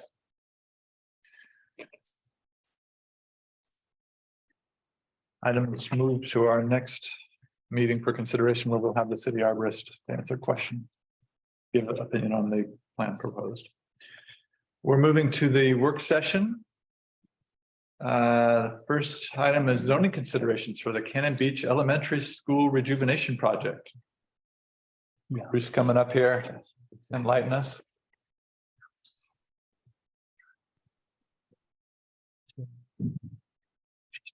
You want to go first or us? Yeah, I'll go first. Okay. Staff report kind of thing. I'm just going to open that. So just to give you a little overview, I did in a staff report. This is Cannon Beach Elementary School Rejuvenation Project and the current zoning considerations. As I think everyone knows, they're redoing the elementary school and making that into a community center. It went before the city council, kind of give them an overview of some of the considerations that will have to go before you guys for a decision. And so I thought we would at least have a work session prior. And in this work session,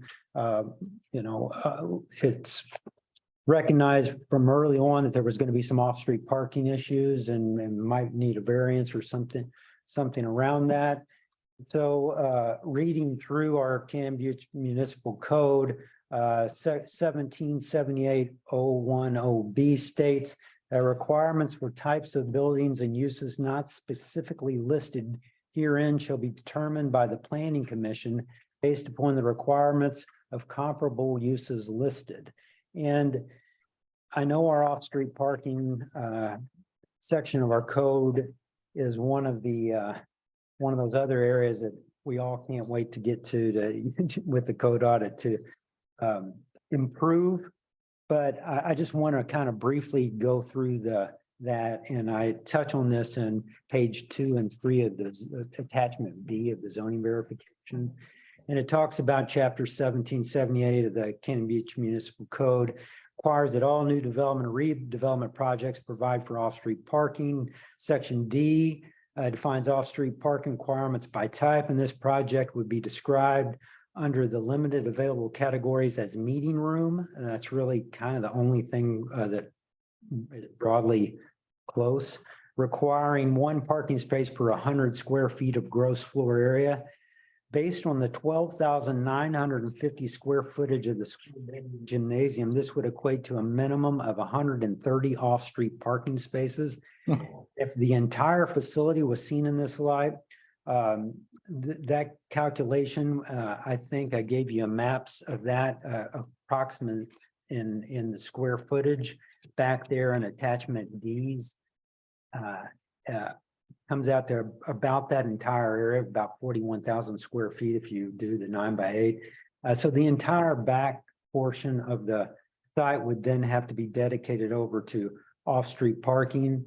And I know that the schematic plans and what the community envisioned as going there, I don't think that's what the community was envisioning. This calculation does not include the modular classrooms, which currently house the community food bank.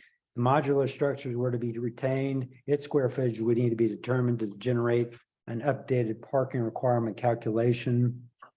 However, it should be noted that 1778-20 also states that similar uses or aggregate are to be evaluated on a case-by-case basis based on the above standards. And so where retail and office and restaurants, bar and lounge might be more comparable to some of the uses identified in the schematic plans, would require only 1 space of 1.5 spaces per 400 square feet of gross floor area. The range of off-street parking required, depending of course on final plans, would be the range of 90 to 130 for that project. So it's also been stated that, you know, these facilities will not all be used at one time, and so that they will be programmed. And under conditions of approval, not exceed a certain percentage of space utilization at a given time. Such programming should be allowed to inform the planning commission's decision of required spaces for the facility. So really what we're asking for in tonight's discussion and where this work session is going to go, and we'll let Dustin, the architect, speak about this, is your idea of what that community facility, what parking spaces should be required as off-street parking. And that is only to set kind of a use and square footage kind of requirement. Then the applicant, the city, with Dustin as architect, they'll come back before you in a future public hearing and ask for a variance from that number. So you're really just saying, you know, we really don't have any numbers that really go with this, what you're asking for in these types of uses. That meeting room, 1 per 100, it's not all going to be used for a meeting room and at one time. And so how do you go about that? We'll let Dustin kind of speak to what types of uses are projected there and how they're going to program, and how some of on-site or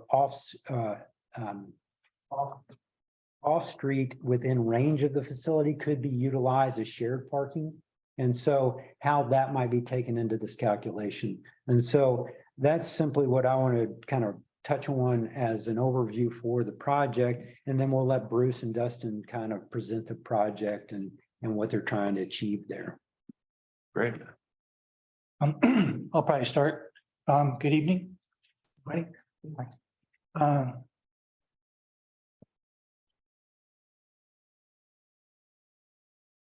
people recently have told me you really shouldn't talk off the cuff anymore. So I've started writing things down. I didn't take it personal. We'll let you know how you do. Yeah, I've heard myself talk, so. What I can't do is operate this computer without a mouse. For many years, the city wanted to acquire and develop the old Cannon Beach Elementary School site. The purchase occurred several years ago. And at this point, we do not think that our residents will have to fund the construction of the project. It is recognized that based on the facilities and the land available, that it would be very difficult to meet the parking requirements according to our code. I believe that the categories of spaces under which we will be building and operating the facilities may not even be in our code. The concept for moving forward was that our residents would be getting an event center that had been envisioned for a very long time, but that it may not, the facility may not be able to, again, meet the code as in terms of parking. While the school, well, it was used as a school, almost all the parking requirements were met off-site. It's highly unlikely that we will ever be using all of the spaces at one time, and we will never hold an event that we use the entire gym and all 4 classrooms at one time. I don't see us using the full capacity of the gym, because if we just filled it with chairs and tables, it would be over 100. I don't know what we would need to be able to go ahead and do something like that with over 100. And one of the benefits of the gym is we just hope to use it as a gym every day. If it's not used for something else, you can play pickleball, basketball, volleyball, and just kind of go in and out like it did when we were kids. We also plan to take steps to, and this has been interesting. Working with CETA, they were like, how much more can we get by walking and having people park someplace else? And for example, the parking places over by the skateboard park, there's those 5, 6 o'clock, those are much not used nearly like they are all day, but there's a beautiful walk to the school from there. And we've even, I didn't know this, but we actually walked all the way from Gower here to school, and it was all in the woods or whatever. So they're really excited about possibly talking about doing some things that are related to the parks plan. But we hoped in the discussions that council had was that we would find some way to balance the, I don't know if you want to call it inconveniences or the inability to meet all of the parking requirements would be offset by having that center, which to me, I think is a game changer for this town. And I don't necessarily think it's the gym. I think it's the classrooms, because right now there's no place for organizations to meet. And we can seat up to 20 or 30. And so if you have a group that wants to meet, neighborhood association, whatever, they can go ahead and they can meet there. So there's that offset, and that's about it. And we appreciate your taking a look at this, and I wouldn't want to have to be the one to make decisions on it, but I'll make recommendations. Let me guess, people aren't going to agree. Oh, yeah, that's a possibility. I didn't, yeah, no danger of that. Okay, so anyway, what I'd like to do is turn it over now to Dustin. And Dustin is from CETA. And we've been very lucky working with CETA. They've done a great job on the gym, and they're doing a very good job on the city hall. So we like working with them. So Dustin, you want to take it? Sure, and thank you for that introduction, Bruce, and thank you to all of the Planning Commission for carving out time for this discussion tonight. If it pleases the commission, what I'd like to do is just kind of run through the memo that we included with tonight's agenda packet. And I won't go through it verbatim. I'll skip some of the parts that I don't think we need to get through. But it does have a pretty good introduction to the project and gets into some of the specifics of the request that we are putting forth. You need to share your screen? I'll share it, and I'll first introduce you to the site in case folks may not be privy to this particular location. But it is a very prominent site. Are you able to see my screen now? Yes. Okay. Very prominent site, right up as you come off of 101 over the First Street Bridge. The Cannon Beach Elementary site is that first structure off on your right-hand side to the west. Formerly, it was the home of the Cannon Beach Elementary School. And it has some significant history for perhaps over 1,000 years prior to that I'll get into here in just a second. But I'm going to keep this up as I go through this memo so that you have some frame of reference of where and what we're talking about. So for the project overview, the Cannon Beach Elementary Rejuvenation Project is an adaptive reuse project aimed at reactivating the former Cannon Beach Elementary School and Neck-Use Park site for use by Cannon Beach visitors and residences, businesses, and the Clatsop-Nehalem Confederated Tribe for a variety of community interests. The 2.5 acre project is situated at the north end of Cannon Beach and consists of multiple tax lots zoned institutional. It is bordered by Ecola Creek to the north, First Street to the east, Beaver Street to the south, and undeveloped city-owned property with beach access to the west. Zoning adjacent to the property includes estuary to the north and west, park management to the east, and a combination of limited commercial and high-density residential to the south. As the site of the former Clatsop-Nehalem tribal village of Neck-Use for generations, perhaps over 1,000 years, the site is nationally recognized as a culturally significant and is considered one of the last best preserved Native American heritage sites on the West Coast. Given its location on the estuary where Ecola Creek discharges to the Pacific Ocean, as well as the diversity of resident and migrating wildlife that frequent the bordering riparian area, the site is also recognized as both geographically and ecologically significant. These unique features and cultural heritage of the project site have inspired significant interest amongst public and tribal stakeholders who have been actively engaged throughout the programming and schematic design phases of this project. The site vehicular access is by its frontage of Beaver Street, as well as a gravel drive at the southwest corner of the site via North Spruce Street. A small asphalt paved area exists on site and is currently used as a vehicle turnaround by patrons of the food bank, as well as miscellaneous recreational uses by Neck-Use Park users. Existing parking for the site is limited to 3 off-street paved stalls at the site's southeast corner and parallel on-street parking along Beaver Street. The site contains 3 existing buildings of various construction types and functions. This is where I think we can skip a little bit of it, but structure 1 is the classroom building. It's approximately 4,500 square feet, wood frame, slab on grade structure built circa 1950. The second structure is what we refer to as the gym building, and it's a little over 7,000 square feet. It's a very unique structure. It was designed and fabricated as a World War II aircraft hangar and shipped down from Alaska. It has a very unique history in and of itself and how it got to this site. And then structure 3 is the food bank, which is approximately 3,300 square foot mobile home structure.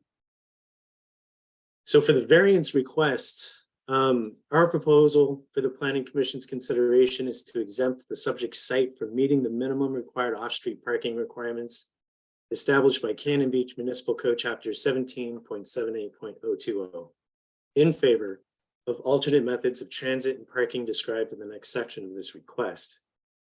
There are multiple reasons for requesting this variance, however, those of highest priority follow and are based on a several months long community outreach effort to understand the priorities of all stakeholders involved in the project and site, including Cannon Beach residents, business owners and visitors, members of the Clatsop-Nehalem tribe, and the city of Cannon Beach, our client.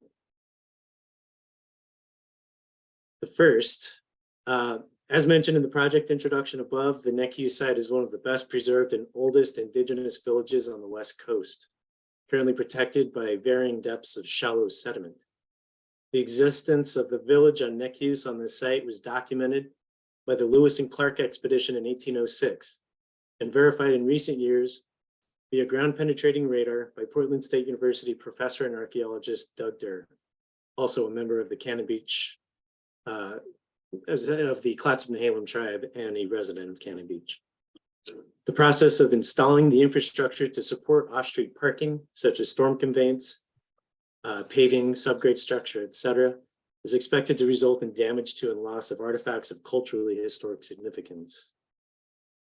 Secondly, an important function of the revitalized Cannon Beach Elementary School is for the site and buildings to be used to educate visitors about the rich history and way of life of the Clatsop-Nehalem people on this site and throughout this region. Part of that education is the importance of the connection between the documented locations of the tribe's longhouses and the Ecola estuary.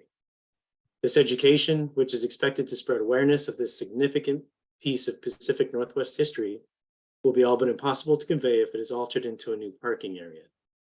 It should be noted that the only locations geometrically available to off-street parking would be located between the existing school and the estuary, where much of the way of life of the tribe's ancestors unfolded. Third, beyond its historic and archaeological significance, the site is considered sacred to living descendants of Clatsop-Nehalem tribal members currently residing throughout Oregon and Washington, some present in the Cannon Beach community. These living tribal members use this site to celebrate their ancestors and heritage by hosting tribal ceremonies, celebrating the annual return of salmon to Ecola estuary, and for personal reflection and solitude.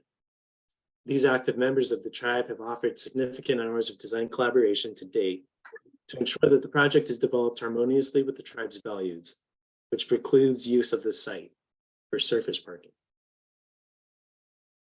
And lastly, Necky's Park is an invaluable resource for adults and children for outdoor recreation, hiking, bird watching, animal passage, turf sports, and beach access, among other activities. It is the resounding desire of Cannon Beach residents that this critical function be preserved in its current capacity. It's important to reiterate that the above items were discovered during the programming phase of the project, not only by meeting with the Clatsop-Nehalem tribe, but by community outreach to the local residents and business owners, visitors, and the city of Cannon Beach. Preservation of the site and conveyance of the history of the Clatsop-Nehalem people were together one of the highest rated priorities amongst all stakeholder groups surveyed during the months-long process. This next section of that memo is the quantification of the proposed variance. I think Jeff did a good job already going over what the code says we would need. Our numbers vary a little bit, but between 118 and 130 stalls required by code. That assumes the worst case use, which would be the highest demand, which is meeting rooms, applied to the full area of the project, which we don't anticipate that ever being the case. So while that number represents the full building area to be used for the most intensive use, the need for parking based on proposed actual use of the building is expected to be much less. And then we move on to the justification portion of this request. Specific details of the applicant's justification of the proposed variance will be submitted to the Planning Commission with a formal request for variance and are currently being developed by the project team. That said, details are expected to evolve around the following alternative methods to off-street parking. Adjacent rights-of-way, including Beaver Street, Antler Street, North Spruce Street, and First Street in the proximity of the site, are identified to currently have low or moderate demand for on-street parking, according to City of Cannon Beach Parking Data Collection Summary Task 3.1 Existing Conditions Analysis. This same survey indicates that there are several nearby businesses whose parking lots are less than 55% occupied during weekday and weekend peak demand hours and located within a 1 to 2 block radius south and east of the site. Notable is that the site access is tied into the city's nature trail system. So there's good pedestrian access already as part of the site's pedestrian infrastructure. The site's location is easily walkable from nearby public parking assets. One thing that the project team is looking into right now is the possibility of converting Beaver Street and Antler Street to one-way access to provide for additional on-street parking opportunities close to the site. Proximity to future shuttle stop, which is anticipated to go in directly across First Street from the project site. Potential offsite mitigation for current or future public parking projects. And lastly, and perhaps most significantly, the City of Cannon Beach's management of the revitalized buildings and site, including scheduling of events and types of events during times and days most easily accommodated by the city's existing traffic and public parking infrastructure. And I think with that, I can turn it over to questions and comments for the commission. Dustin, do you have one of the past site plans? I do. Let me I'll get that pulled up, and in the meantime, I'm gonna pull up We have, I think, what Sue as part of the packet there. Okay. sorry, Jeff, did you say you already had it?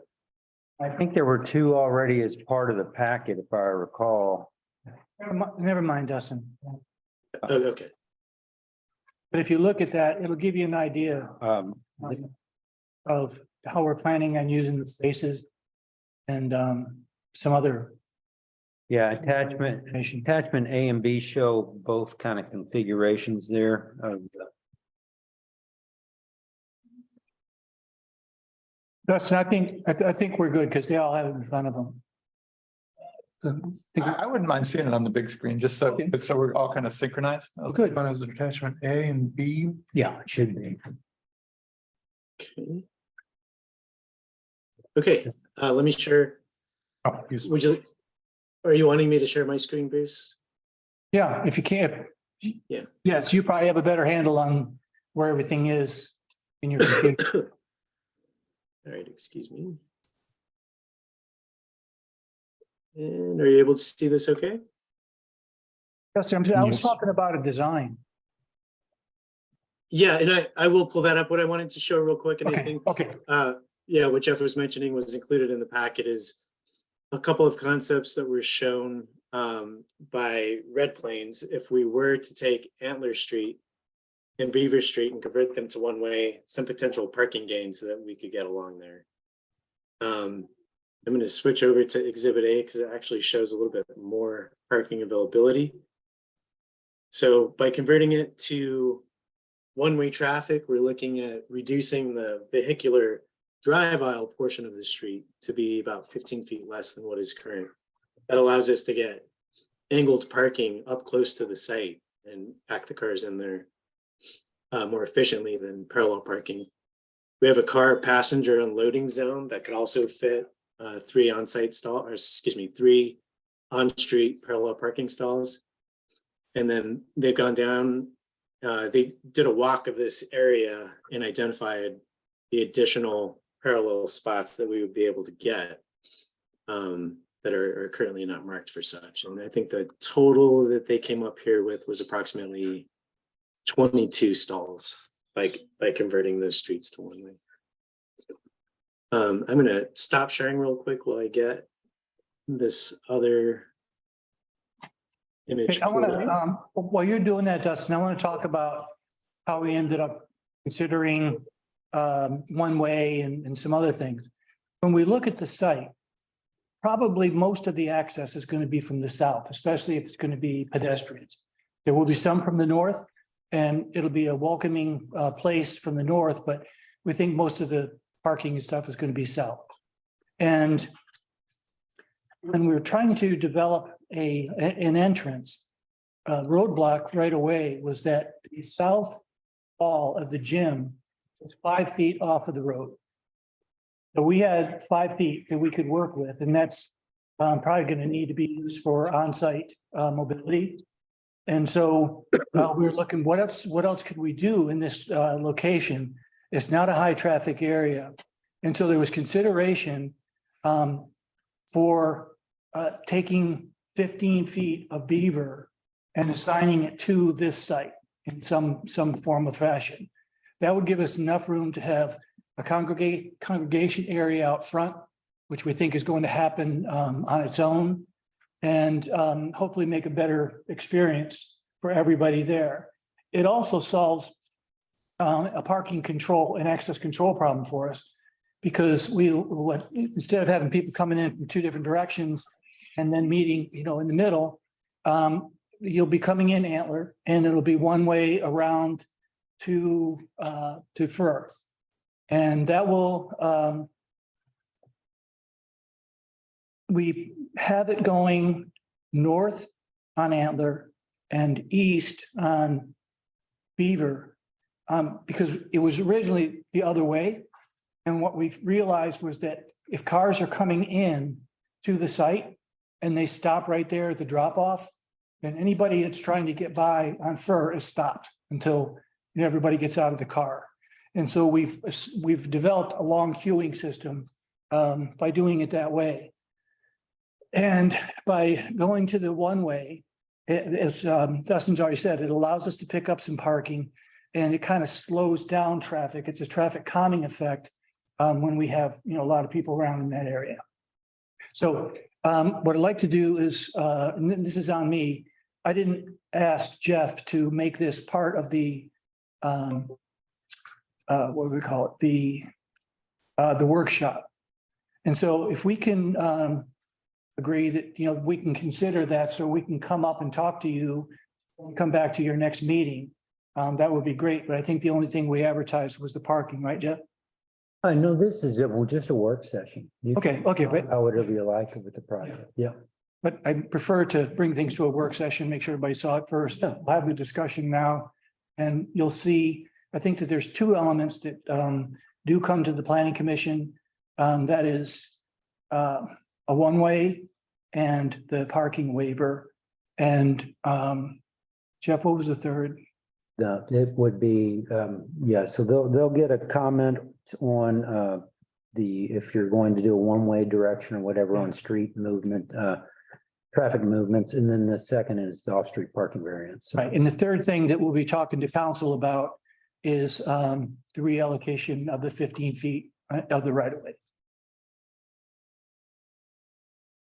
So Bruce, are you asking us to eventually help you decide this, or are you just you're just educating right now? I know you're educating right now, but will we be asked to decide this variance? You'll be asked to make a recommendation to council. No, Mike, now the off-street parking variance will come before you as your decision. So, so tonight, like I said, what I'm asking for tonight is for you guys to give a number on what you think that these uses would require. And I refer you back to your ordinance says to be evaluated on a case-by-case based on the above standards. And the above standards, the only uses we have similar, like I said, here's the list. Here's the only uses listed in our ordinance for parking: retail and office, hotels and hotels, recreational vehicle parking, campground, residences, group housing, assisted living, schools, elementary, restaurants, bar or lounge, meeting rooms, which is what we gave you, the 1 per 100 square feet, limited manufacturing, transient rental, vacation home rental, similar uses or aggregate. And so we have very limited uses provided. Like I said, our general one for retail, office space, all those is 1 per 400. This one, of course, is being calculated currently at 1 to 100. That's what Dustin spoke to, is that limit up to 130. We're asking you to make a determination of what number do you see this as after you're hearing that, they're not going to use all the space at one time. What number would you guys like to set so that when they come back before you for that variance, can tell you, we want hundred space variance because we're only going to be able to provide X number on site. So the number isn't for what we're going to, what we think we could get. The number is for what you can't get. So they can. Yes. Okay, that's kind of counterintuitive. A hypothetical number. I guess. We really have no language that even speaks to this kind of, except for the meeting room. But as Dustin said, you know, we do not ever anticipate that every square footage of that gym and that space to be used as a meeting room at one time. Who's likely to object? Jeff, I mean, who's likely to object to a complete variance here? Yeah, I really don't know, and that's, you know, that's not what tonight's is about. You guys will then come back when they ask for that variance, then you'll have to decide, you know, is this. Business owners though, Mike, if I'm a business owner and I think this could blow up, I could take parking. I could see why they would object. I'm not saying I agree with that, just could come up. Yeah, you know, I'm happy to say this is a school, right? But there are going to be other people who come to us and ask for variances, and we may not take so kindly to it, parking. So I'm just trying to figure out, does anybody even care? Almost in our guaranteed community- someone will.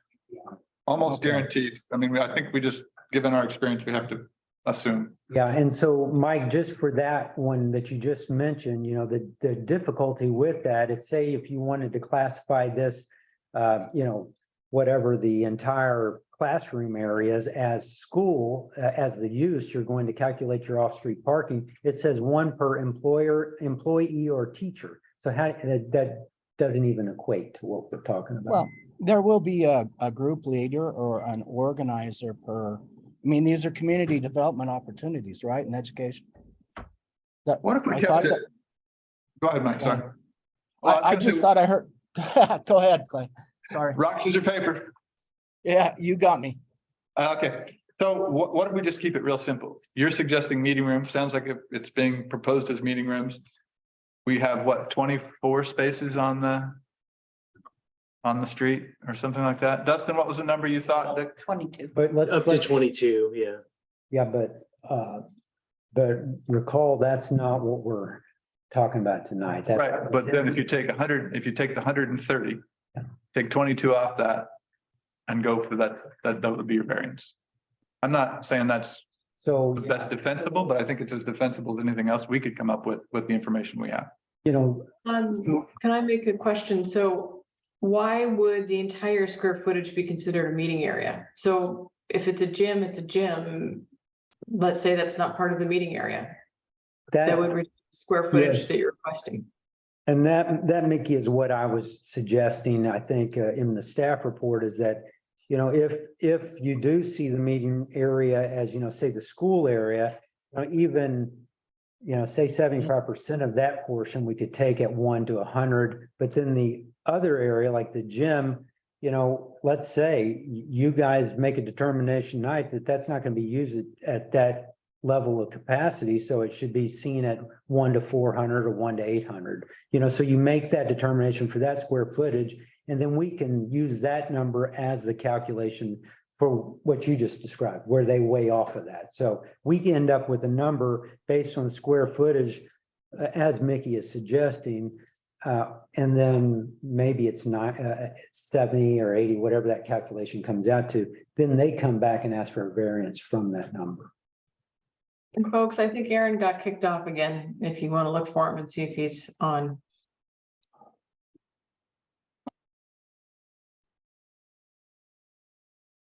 Nikki, you are on top of it. I think there's a position up here up front for you real That's soon. right. Bigger screen than we do. So what Mickey and Jeff, what you're thinking is the classroom buildings are about 4,700 square feet, and we would have one number maybe more similar to that meeting number, but the gym building, which is 7,100 square feet, maybe that's a much higher square foot per person or per parking spot. Is that kind of what you're thinking? Yeah, well, that's what I suggested in the staff report, that would be more of a come up with your own classification, if you want to call it an auditorium or a gym or whatever you want to call it, and put that calculation at one, whatever, per 800 or something like that. Right. There's a, go ahead, Mike. Go ahead. I'm still struggling just a little bit with what you're asking, Jeff, so forgive me, and it's been a long day. I honestly, would prefer just to get at this simply and say, I'll take your lead on it, but I guess what I'm telling you is get your 24 parking spots, and don't mess with that Neckus Park, right? Or anything else. Yes, and that's what they will do when they come back for the variance. That's what they're going to request of you. But okay. But for now, we at least just need a number that they can ask from the variance request. And it's fine if you want to say 1 per 100 and leave it at 130, whatever, that's fine. If you just want to say treat it all as that meeting room space that's what it functions as. But I'm just suggesting you have the ability under our ordinance to put it pretty much as whatever you want. And so the variance request that they will be coming back before you will not seem as big because it's not big a number they're going to be asking for. Right. And, yes, possibly you run the threat of if you set gyms at 1 per 800, that you're going to have an explosion of gyms in Cannon Beach, but I just don't see that. That's just what I'm saying. Careful. But I was gonna put one in and yeah, You get one downtown, you're And it really would only affect your parking. That's so you guys know where you're going with this, but my take on this is it's just nothing but a continuation, the educational function of this building. And, you're more than adequately covering it with 24 spaces. The only question you have to ask yourself is who's going to whine about it? And what are those residents on those one-lane roads or the one-way roads gonna say when they want to park out there? On that note, Mike, then I think, you could make the argument that you see this more in line with schools, elementary, and it's only going to require one space per how many employees that are going to be there. Yeah, I agree. And you're talking about putting in 24. well, Mike, I appreciate where you're going with it, but I just want to mention something. I think 22 that we talked about, those are all offsite. They're on street, actually. On street, I mean. So that, I don't know if we can go ahead and claim those is ours. The other thing is when you're looking at the site, there's very little out front, which is why we're asking for the 15 feet. But when you get in the back, if you're on the Neckus, you're going to be in an area that you're putting cars on artifacts. And so we're probably going to pave because there are artifacts underneath I shouldn't have said that, but anyway, allegedly, but they are covered by asphalt. And so that provides some protection if there are any there. Parking on grass, we would probably have to go ahead and pave more to be able to go ahead and do that. So there's really like 9 that are slanted parking on there. And if we are talking about trying to get more, it's, I'm sorry, there's also 3 over on the side. If we're trying to get more, we are affecting the usability and the design of the site by putting cars in the Neckus area. So I am very definitely opposed to paving anymore to get parking spots. I think we've got other means of getting people there than paving. Yeah. And what about that paved area in the back? Why could that not be parking? For 20 cars in one section of it? And so I personally know, just like Mike, that it's getting a little late and I don't really want to get into that tonight. That's not what the intent here was, just set a number for the use for off-street parking. A number or a classification? Well, Same kind of go because you're going to add it, you're a good point, Clay. You're going to say the classification and assign a square footage per use, Right. stalls per use or square footage. So we could go school or meeting room. Or you can make your own category. That's what I'm saying. It says similar uses can have its own, because we don't have many uses. And so you're allowed to say, you know, I think this is somewhat similar to this, but I think it should have its own and it should be called this. Anybody feel like taking that one on? Community Development Center, one per meeting or development opportunity organizer. So kind of per employee or Yeah, per teacher, per employee. I don't think we can use the word employee because, Could be volunteers and others. right, What it looks like is practical is like 12. No, that's the 3 and the 9. And anything over that, we would have to find a place. You know, and I guess we could try to put people behind the food bank or park them, you know, way over, but I just don't want to do that. That just ruins the whole situation. So 12 is the number that we can provide, knowing that we've also got the potential for 22, but also there's people living on those streets that are using the right-of-way parking now. But we should be able to get it up higher. And yeah, so Isn't my understanding that whatever number we put on, there'll be a request for a variance? To go There- back to 12? Mickey, yes, very likely, unless of course they go to one per volunteer or employee, which could be such a low number that then they wouldn't need to require a variance. Got But it. I would think that whatever number, you're still going to ask for the variance of likely.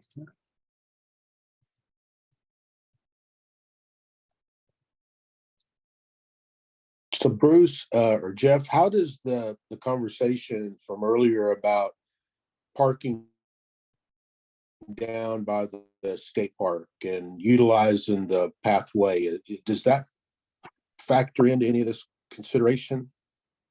Yes, it's very important in the consideration.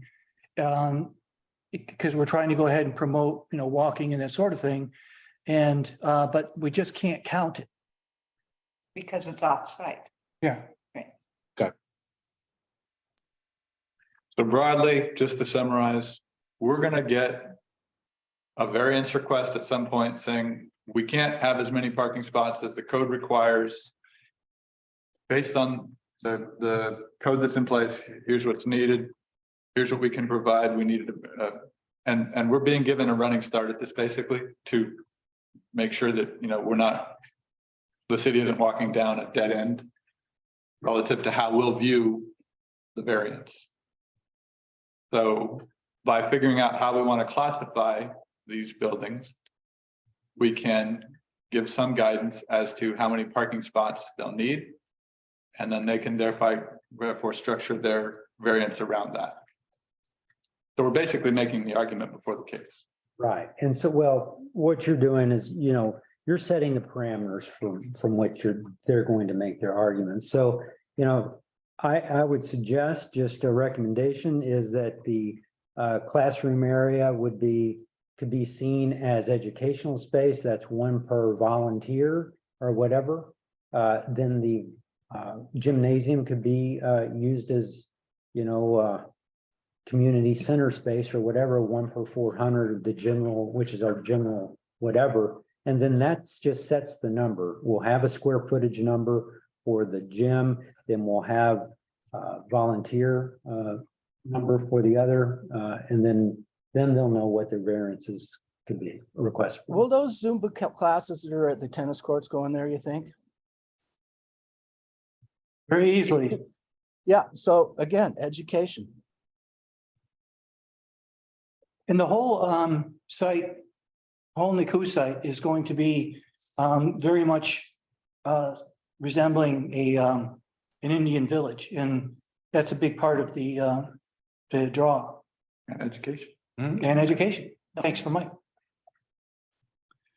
Okay, so classrooms. Does that get, what does that take us further? Yeah, so I said, what I just suggested was classrooms for the current classroom space, in our language is the one per teacher, but we would call it volunteer or whatever, and then or volunteer or employee, and then the other be utilized as community center and cultural center or whatever, and then put that at 1 to 400, which is our general one. How's that sound, everybody? Yeah. Sure. What if we call the person in the classroom the presenter? Okay.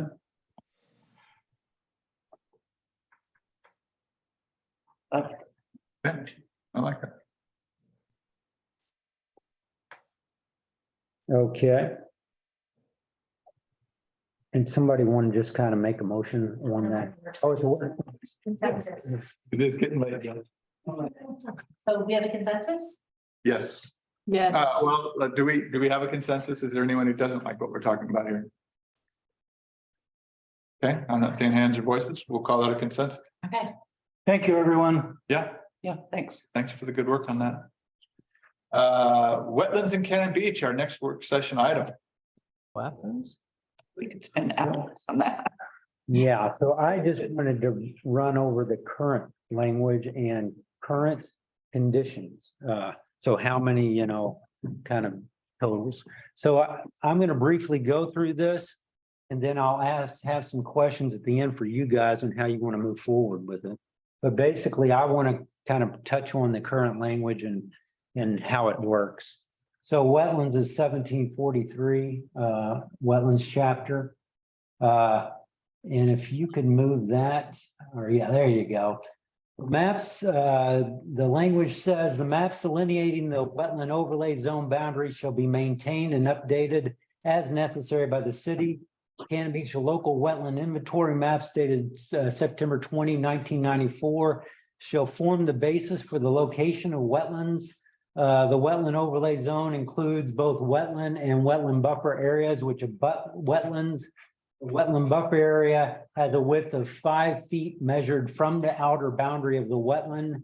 And then B, site-specific wetland delineation determinations are required to determine the exact location of the wetland overlay zone boundary. Over there on the left is our actual local wetland inventory, and you can see the stamp from 1994. Now that's available on our website. It's also available for every jurisdiction in Oregon. If you just type in LWI Oregon, you'll be sent to their site. You can find out the map, you can get the GIS layer if you want, or the reports. Okay, so next slide, please.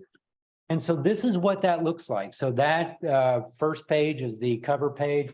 This is what the actual site-specific looked like when they did the study. Now, Mark Barnes did a good portion of this when he was prior to him being a current planner.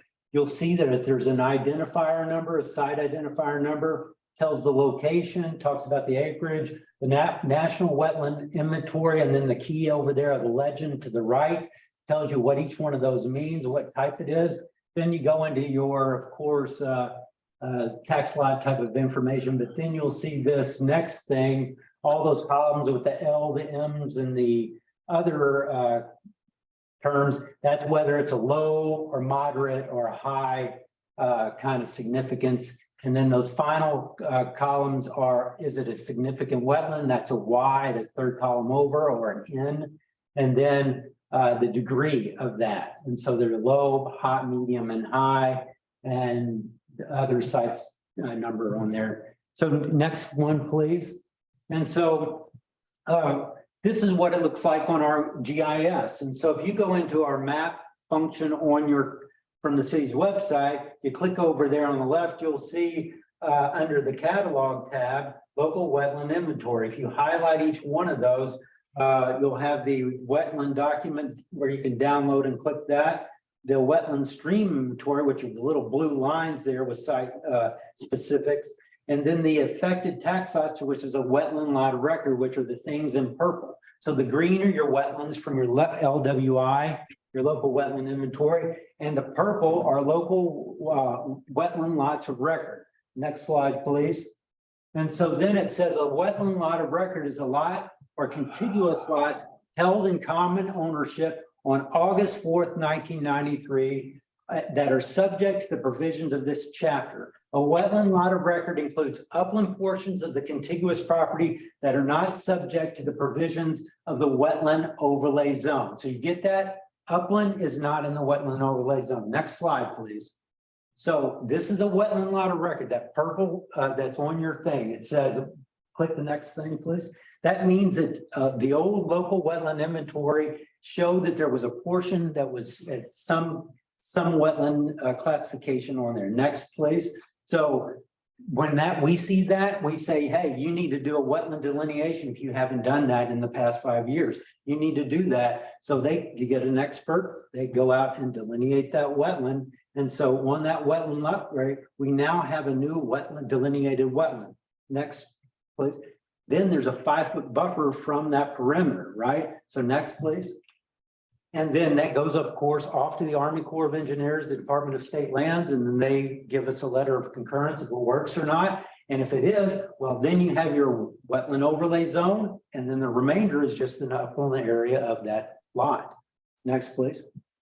So a dwelling can be constructed on the wetland portion of a wetland lot of record only where there are no upland portions of a wetland lot of record that can accommodate a dwelling.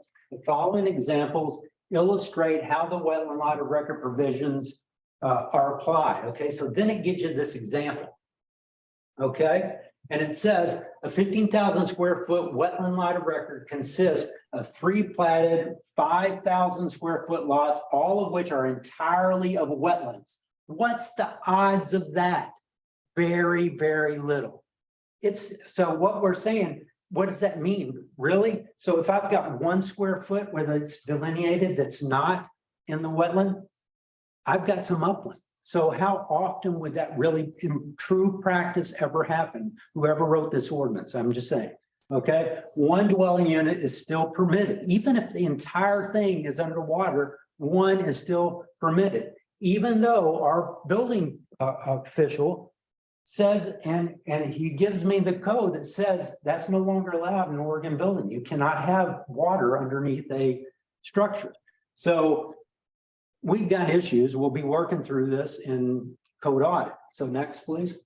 So the second example they give you is a 15,000 square foot wetland, 2 of which are entirely in wetlands, and 1 of which has 2,500 square feet of upland. So I've done that and see how nicely that wetland cooperated with me. 1 dwelling unit is permitted on the upland portion of the lot, which contains 2,500 square feet, right? Next one, please. But really, in practice, this is more what we're going to get, right? We're going to get the wetland is not going to just say 2,500 feet, you put your house there. And so that person, is that allowed? Well, under clear and objective standards, I would think, click on the next one. I think we've got some issues on our clear and objective standards when we're talking about what we can allow. So this is 1743-30 uses and activities permitted. The following use and activities may be permitted in the wetland portion of the wetland overlay zone, subject to the issuance of a development permit in accordance with 1792-10. So in other words, you can do these things even in that wetland area or the wetland buffer area, which is the next slide, right? You can do a single family dwelling, accessory structure building, underground or above utilities, vegetation management. You can do that as a permitted use in those areas as long as you come in and get a development permit to do that. Next. But then, you know, I just got done telling you earlier, what does it say? What are the general standards of that wetland and buffer area? Uses and activities in protected wetlands or wetland buffer areas may be approved only after they follow a list of alternative actions listed from highest to lowest priority have been considered. Now, remember that clear and objective I kept talking about? This here, let me bring it back to you. A, avoiding the impact altogether by not taking a certain action or parts of an action. This would include, for example, having the use or activity occur entirely on uplands. So if I've got a lot that is 90% in the wetlands upper, and I've got 500 feet of upland, you've got to stick to the upland, 500 square feet.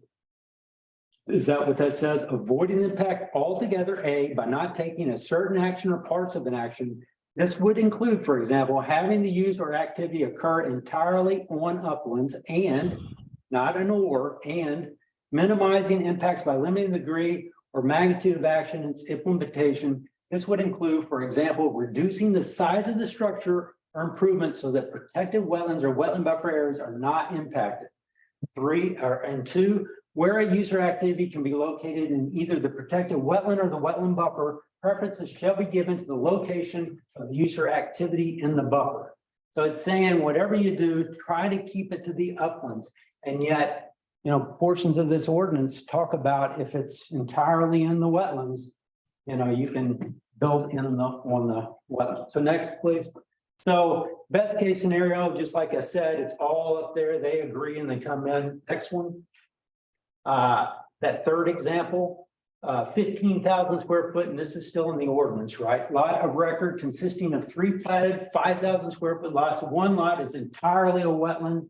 The second lot contains 2,500 square feet of wetland. Third lot contains 3,500 square feet of upland. 2 dwelling units are permitted, one on the upland portion of the one, the other on the other. So that's those 3 lots. You can put 2 on those, but you can't build another one on that third lot when you have contiguous ownership at that 1993 date. Next. So continue. This is more of what you're normally going to get. So we would require that second one to make it smaller off the buffer in the zone. Next. So conditional uses, the following uses may be permitted to subject to the provisions of 1780, which is conditional use in the wetland portion of the wetland zone. And then there's the buffer. So next slide, please. The commercial structures. So I think this, you know, kind of came up tonight at the earlier meeting, or it has with that commercial use. You know, a commercial use can be done in a wetland area, not just in the upland, but in the wetland and the buffer area if you get a conditional use permit. Next. So this is just an example of that. It's outright permitted there because it's not in the wetland or the buffer area.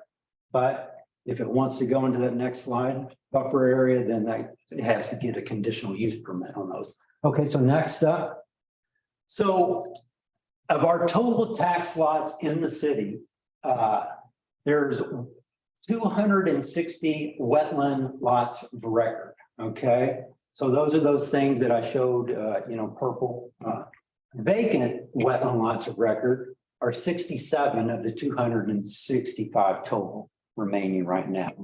And that's probably undercounting a couple because there's some of ours, most recent are on there. So maybe a few less, but you know, a good portion are built on vacant wetland lots of records with other concerns. So when I talk about lots of record, I qualify that because then you'll see that lowercase t because these are tax lots, not lots of record. So a lot of record is a platted lot, right?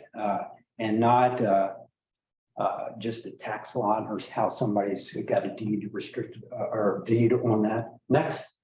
And so here's a map of these. Okay, so built in green are the wetland lots of record, and the red are the vacant lots of record, with the white areas, those wetland from our LWI. So it's not the more recent delineated ones, but there are mapped ones. And so you can see the built ones in green and the vacant ones in red. This is the north end above Cola Creek. And a good portion of, you know, some of those vacant ones are like city properties and other areas. That one, the giant red one up there is one private ownership in the north end. And then you'll see some of those, like if we were to, next slide, please. Go down, then this is the downtown area to the upper portions of the presidentials. Next slide. And so built on green, red, vacant. Okay, so potential ones are in red. And I would, if you were to go case by case, I haven't done that for this because this is just your first general look at it. I don't want to get into the details tonight. But I was asked, well, how much is really out there? And next one, please. That's the top of Haystack. That's Holland property and the red one there. The rest north of that is the Harbor, Ross, and those areas. Next. Okay, and next. A few up there in Haystack Heights. But what I would suggest, if I did a deeper dive on this and I think that a lot more of these vacant ones would be ones that are, they either would be under some type of easement, or, you'll notice on some of the other ones up north and others, they were the ones that were actually, and you click on them and they're properties that are owned by the entire subdivision or common ownership. And so they're not built on, not allowed to be built on, deed restrictions are put on them. So next up, but I'm happy to look further into this, but I just wanted to give you a brief summary of this, and then I'll get this in a packet and it'll be posted as well so that you guys can have this material. But these are the things. Next slide, please. So Robert just took one example of just a platted lot, a plat, and then looked at this area that's a wetland lot of record area. So next slide. And so, the objectives of wetland lot of records is to permit a property owner a minimum of one dwelling unit for a wetland lot of record. And so if it's in that area, then, the wetland portion, you're trying to push them towards the upland portion. So next. But if you took that same platted lots that he just showed you, this is for site 15, a stream occupied mid-block position along the rear property lines of parcels in block 8 of that subdivision plat. So next up. So if you were to put that 5-foot buffer on it, that's that red. But if you were to extend that to 50, which has been tossed around here, and then add that to the stream and the 10-foot stream buffer that comes off of that, which is also restricted area, then those affected properties vastly extend. So next is kind of a breakdown of that. So of just those few lots there, 97.3 acres are inventoried wetlands, 5.76 acres of buffer area, 257 wetland affected tax lots, 221.3 acres of wetland affected properties. And then if you were to extend those conditions to a 50-foot buffer instead of 5, those things grow pretty quickly. And not to mention what administratively, what that would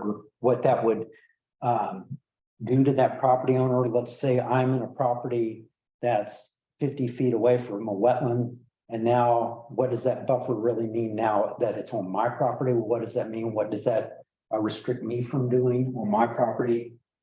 So those are the kind of things we'd have to think through, or we're going to extend that from a 5-foot to a 50-foot or a larger buffer. And what are you getting out of that is why I wanted to at least kind of introduce those built on and vacant ones, because is it really worth the heartburn if you're only going to be looking at 20 properties across the city, which we don't even know how many, so I think those are the things at least staff would recommend that you guys weigh when you start looking at what you want to do and how you're wanting to do this. So next up.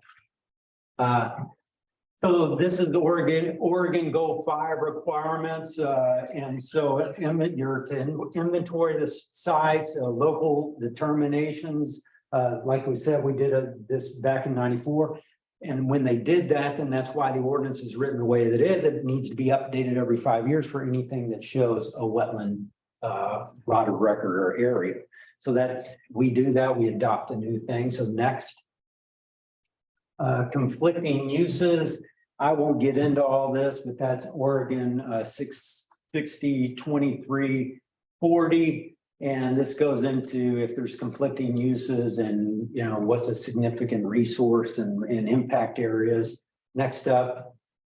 And then expanding the buffer, the one thing you always have to got to think about, which is why they have that grandfather clause in 1993 and all that and contiguous property, is that you also need to, if you're going to extend that buffer from 5 to 50, you start affecting other people's properties.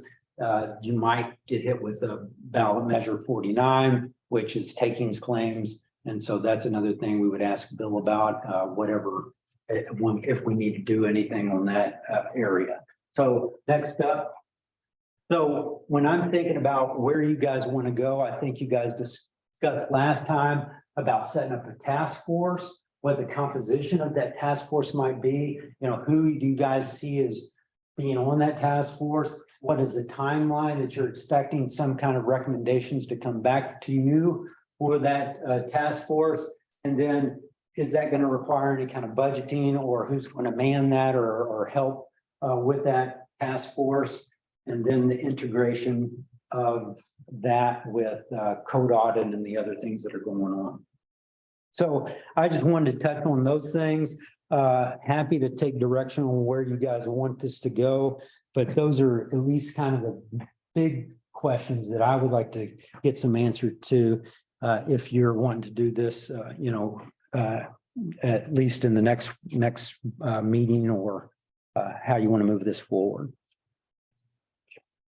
Thanks, Jeff. You rocked that for 9 o'clock at night. I had to get up just to Reorient. Any questions for, yeah? No, just very impressive, Jeff. That's good summary. Thank You you. know, it seems like, as I think about where we've had the challenges, you know, when we have a wetland lot of record and the person does have a right to build something, the smaller lots, we could maybe narrow those down even further. You know, if it's a 5,000 foot lot, it, again, probably isn't worth as much bandwidth as some of the larger lots, where there's much more room for trying to squeeze, you know, houses in here and there, whether it's under cluster development or creative boundaries. Yeah. And I don't think there's very many of those. There's not, yeah. And it looked like a handful based on what you came through with tonight. And so, you know, maybe we look at minimalist ways to address that. One thing I know Mike had brought up was the buffer zone moving from 5 feet to something greater. 50 feet would probably be challenged in some way, but as a takings, but you know, maybe 15 gets us to a place where on these last couple lots, that's enough to put some literally buffer between a house, lawn and wetland, and to also create them or stop them from becoming too big a development. And I would just, you know, if you guys are thinking of all that, is that, you know, you also need to just kind of look at what is even allowed in buffer areas and in the wetland areas now under your current ordinance, you know, so, you know, most of the jurisdictions I've dealt with or worked in the past, you know, if it's in the wetland or the buffer area, there's really no ground disturbance period within those wetland or buffer areas. Ours, because of that, you know, being done in 1993 and having that grandfather kind of clause on wetland lot of record, it has to allow some because of that 1993. But is there a different way to maybe approach that? And then if you do have this kind of wetland and buffer, and you know, you know, like I suggested, you know, there's this kind of subjective language about moving it to the upland or whatever. But, you know, you could have where, you know, if there's upland area of set amount, 1,000 square feet or whatever, that it's limited to that area, right? And so, you know, I think that there's ways around that where you could have a more objective, clear and objective standards around that kind of mitigation technique.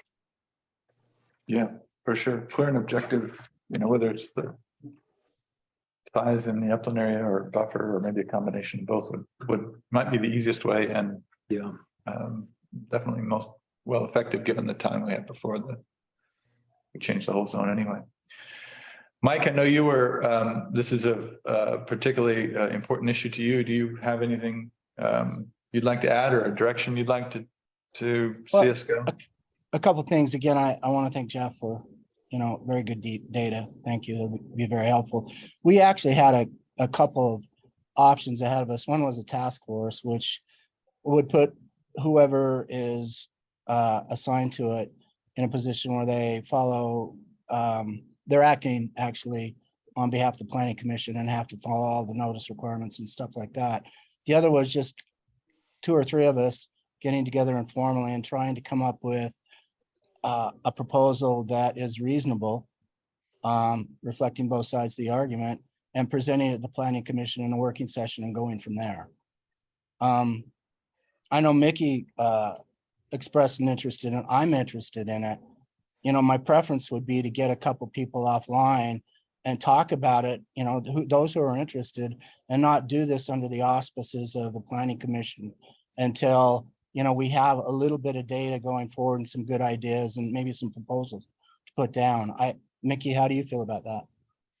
I think that we talked about doing that, but then my sense was from the training that if the commission in any way says these people are going to work on it, it becomes a task force.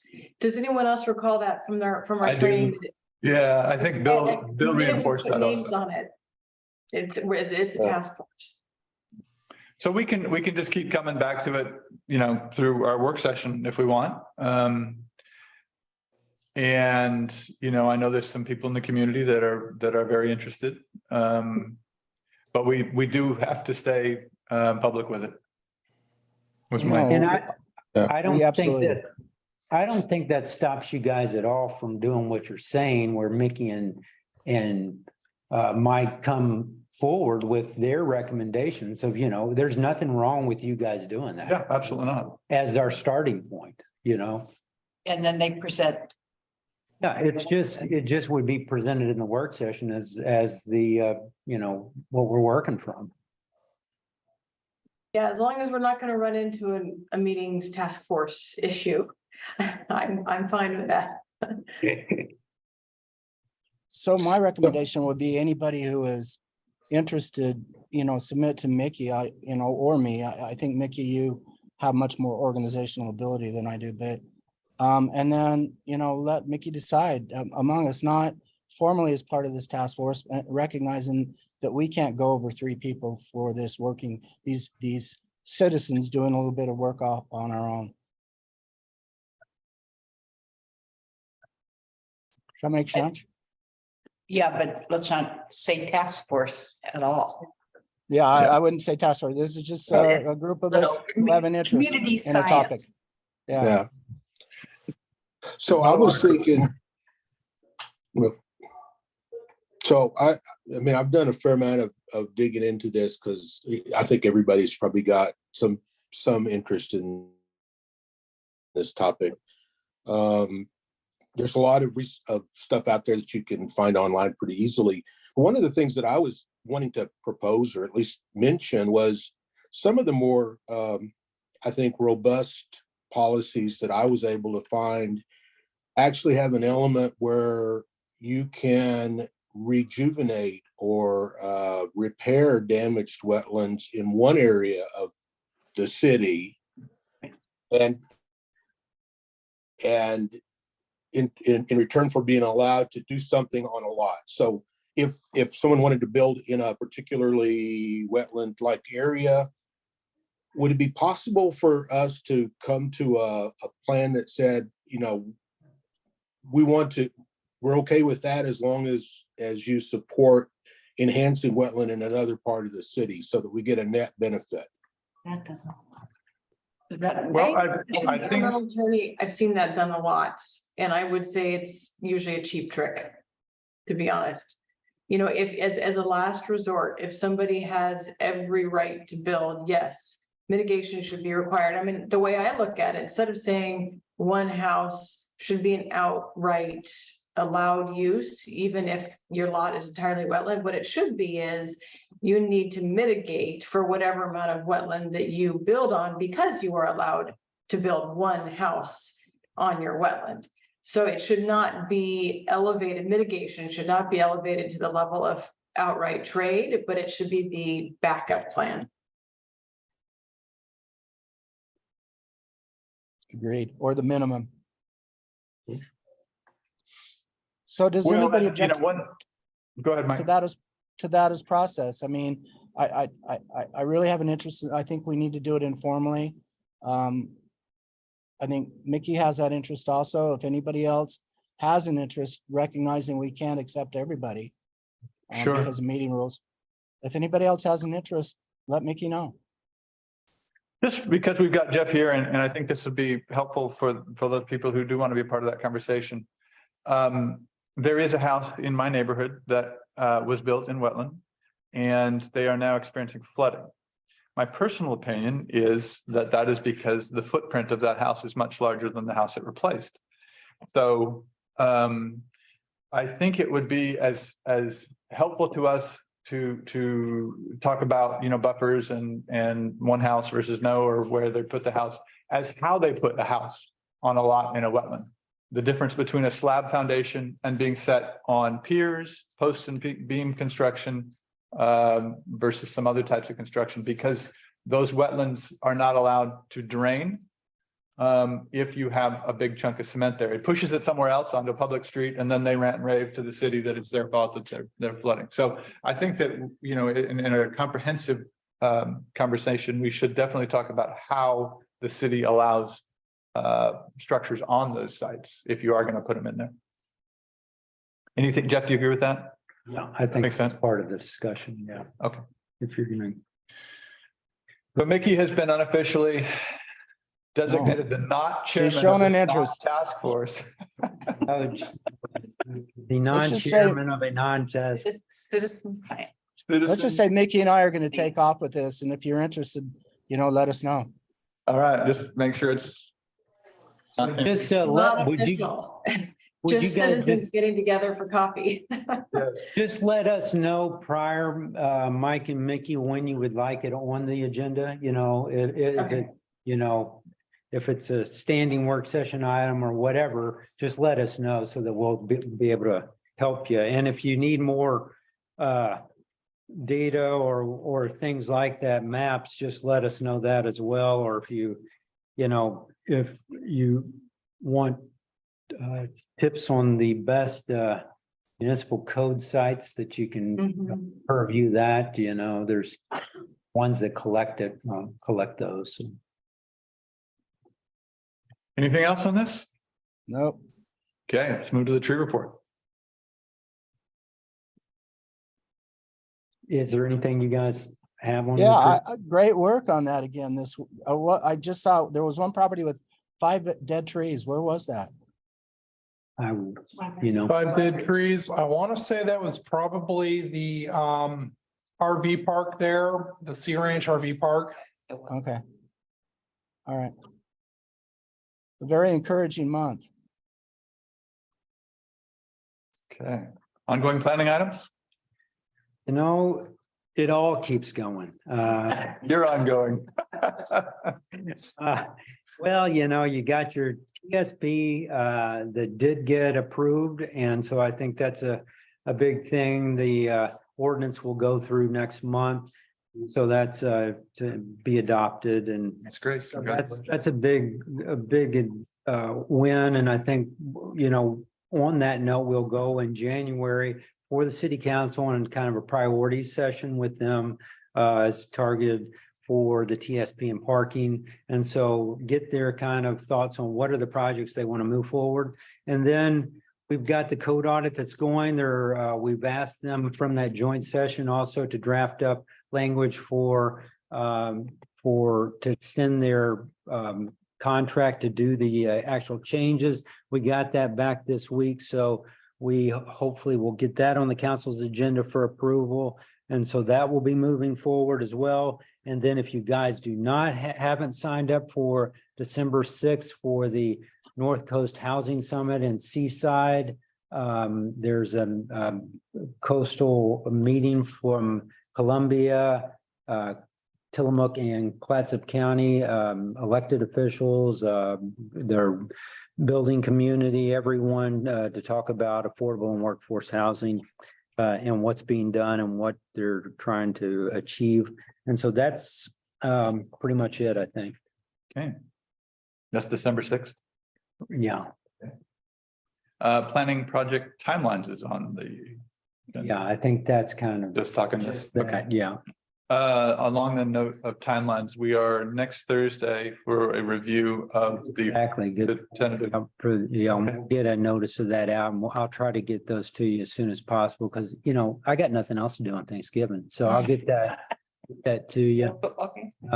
Yeah, Georgia doesn't play until, you know, Saturday, so. Okay, good of the order. Anyone have any items for the good of the order? I'll put one out. I have met, but for you, those of you on Zoom who are not here, we have Emily with us tonight. We may have had I may have missed a formal introduction, but I didn't miss an email from you earlier this week. Thank you for your help and looking forward to working with you.